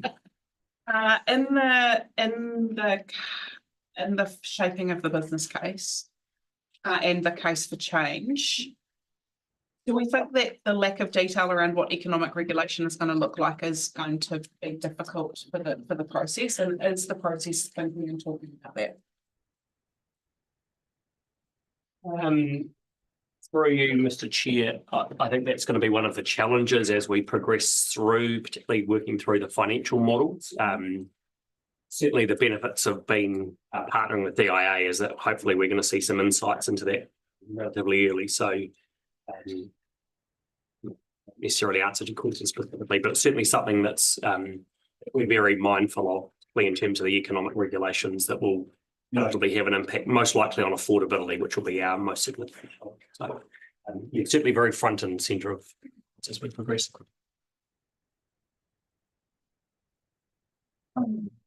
Who is the economic regulator? In this case, will it be set by independent? And will it, like when, who was that be that you talked about? Yeah, for you, so your worship, Mr. Chair, primarily be the Commerce Commission, but it may depend on what the final regulations come down to as well. So. Interesting. So I do know that to add to that, we are trying to get a presentation at our Rural and Provincial Council meeting in November, particularly on that topic. It's kind of important because it's going to be what's going to drive investment profiles as well as pricing profiles. And I don't know, it's just quite a big unknown. And just my observation would be that, when it was Three Borders reform was all going to be done at the same time. This potentially roll out across the country at different phases. Different regions will be at different places to us. And so is it an economic regulation based on our region, or is it based on what the country is? The scope is for the whole country. It will be for the whole country. Yeah, and so whether you take your services delivery plan and create a regional CCO, or whether you try and go it alone, or whether you come up with some other arrangement, all services suppliers will take in that regulation.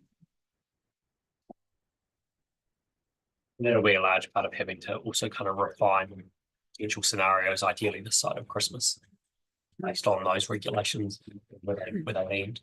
That is also part of the local water done well, the wider framework. I'm in the chair. Yeah, you're right. Yeah. Yep. Okay. Just more operational side of it, I think, on page 6, cross-council working groups well established. Is that across both staff and governance? And what is it at the highest level or working level? Not that you don't work. Yeah, both. So at a chief executive level, thank you, Councillor.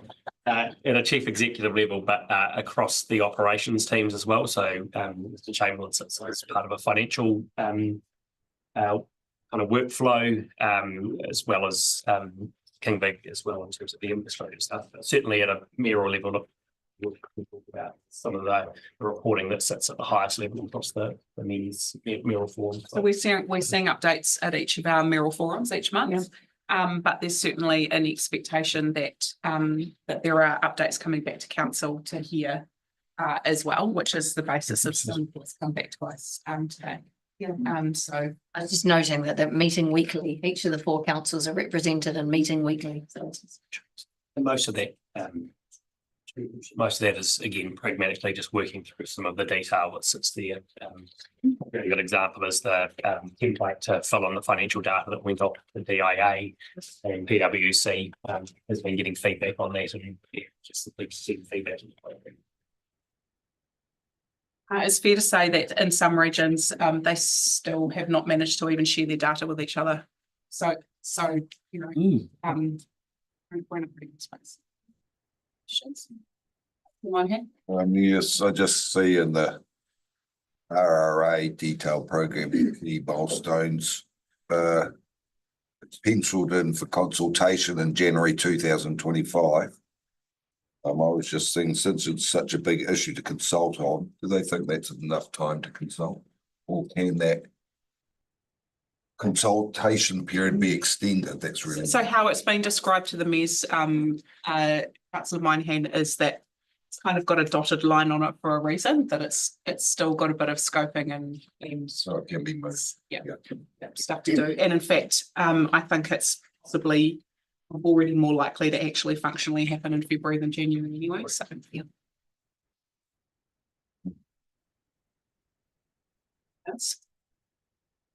I think the timing of that's actually quite good. If I think about when we're going to have cuts of annual plan budgets, for instance, to work through, going into next year, you know, there'll be some alignment with the right conversations.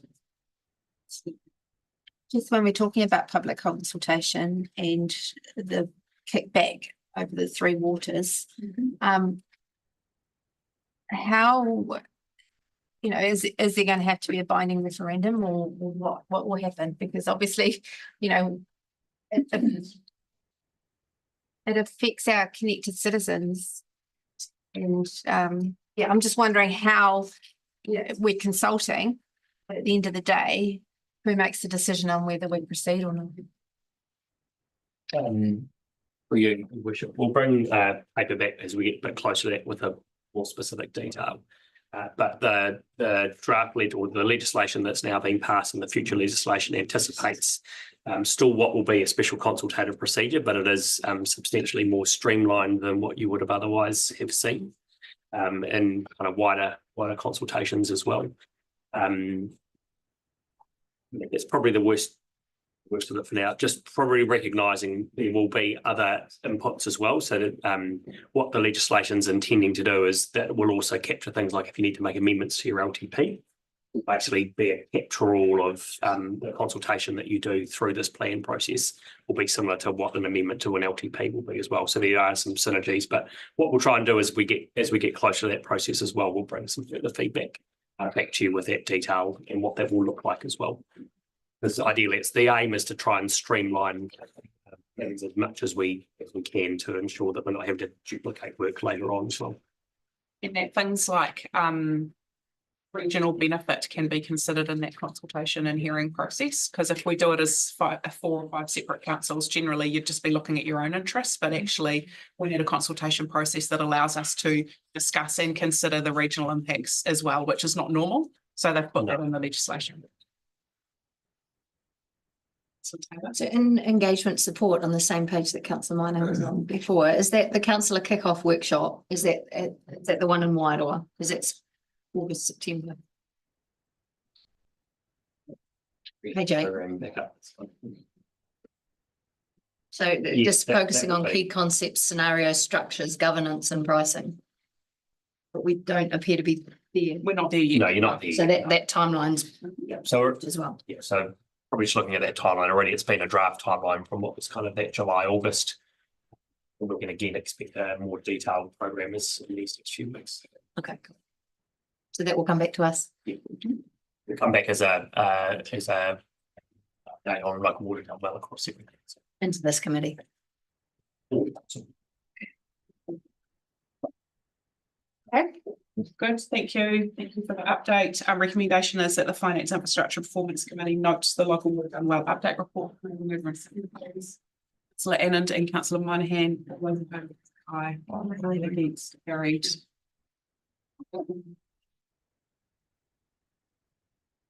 Next item is update on the committee work programme. Mr. Tate, is there anything you'd like to speak to on this? Oh, budge. Through your worship, I was going to hand over to Mr. Tate. Well done. That's very kind of you. But no, look, very similar discussion to what we had earlier in transport. Just, I think probably what this committee recognises is, again, just recognising the wider gambit that sits across, noting whether it's Three Waters, some of our more regular items that you'd see, so that regular reporting into the big stormwater story, big wastewater story, and notably the new one being on there, the big stormwater story, but also picking up some of the wider work that we need to complete in this body of work as well, being rating reviews, noting we've got some work to do on that, but also across other activities such as solid waste review. So Mr. Kingvig is here, a large part of his program sits inside this. You'll also note some new things around supplier performance, which we'll be working through as well, including reviews, which are due later this year as well. So again, happy to take any questions, and if Mr. Kingvig has any, Mr. Kingvig has any further to talk to. A bit of detail sitting in here. We've still got room to fix it out. Certainly, I think a good start. Questions? No, good. Councillor Annand. I'm just sort of thinking, while we are new at this and we are setting work programs and things like that for these committees, just really want to really reiterate that, well, I can't speak for other elected members, but what I, in the sense of our chair not hearing this, but what we really wanted to draw out of these meetings is more than just reporting. So, if I even reflect on the deep dive into the big stormwater story, though we just take into account that how it's fitting into the wider community feedback, the significant investment that we've put into it. If I was a person sitting in Waipawa going, okay, I need to set very clear timeline as to where this money is sitting, where it's going to be spent, how this is going to benefit me and my property, that sort of stuff. And I guess those are sorts of eyes that we probably will be looking at these reports on. And also that linkage to the wider strategy stuff, moving for wellbeing sits around how it actually works out for people in our town, our strategy, our visions for our people and the community. So want to just take that opportunity to say that, and probably also in the landfill solid waste review stuff as well. It's going to be and just some of the stuff in there, that with the feedback that we're getting from community around the waste in the transfer station and all that sort of stuff. We're really going to be looking for information that will really sort of help us to be able to feed that and have robust conversations with people when they ask us around the timing of the weighbridge, when it's going to come online, how it's actually physically going to work, all that sort of stuff. Just throw that in there as you're sitting to sort of build up to that day. Yeah, and I think we're walking a really interesting line of how we're really clear about our strategy and moving the whole organisation forward in its planning and allowing the organisation to get on with it with the level of angst and detail and confidence that we know we've got to rebuild in community. So how do we get those parallel things to work? Which is because if we just govern by if we done the detail, we'll miss the bigger picture. So we've got to get both of those parts operating well to get good trust. So that's well said. I think we're just about to adopt your work program, Mr. Chair, which is on page 17. We've given you heaps more work. You've doubled it. I can close that if you want to. Recommendation is that the committee receives this update on its 2024 work program. Questions? Can I have a mover and seconder? Councillor Taylor and Councillor Byrne. All those in favour, please say aye. Aye. Against? Carried. And I'll let the chair do the date of the next meeting. Easy being a chair, isn't it? Date of the meeting is the 7th of November. Recommendation. I'll move it. So Taylor. Second. Over. Aye. Agreed.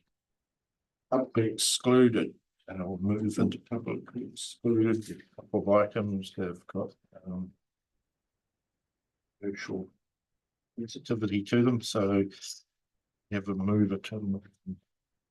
Excluded first. Monahan second. So Woodman. See you later. Aye. Aye.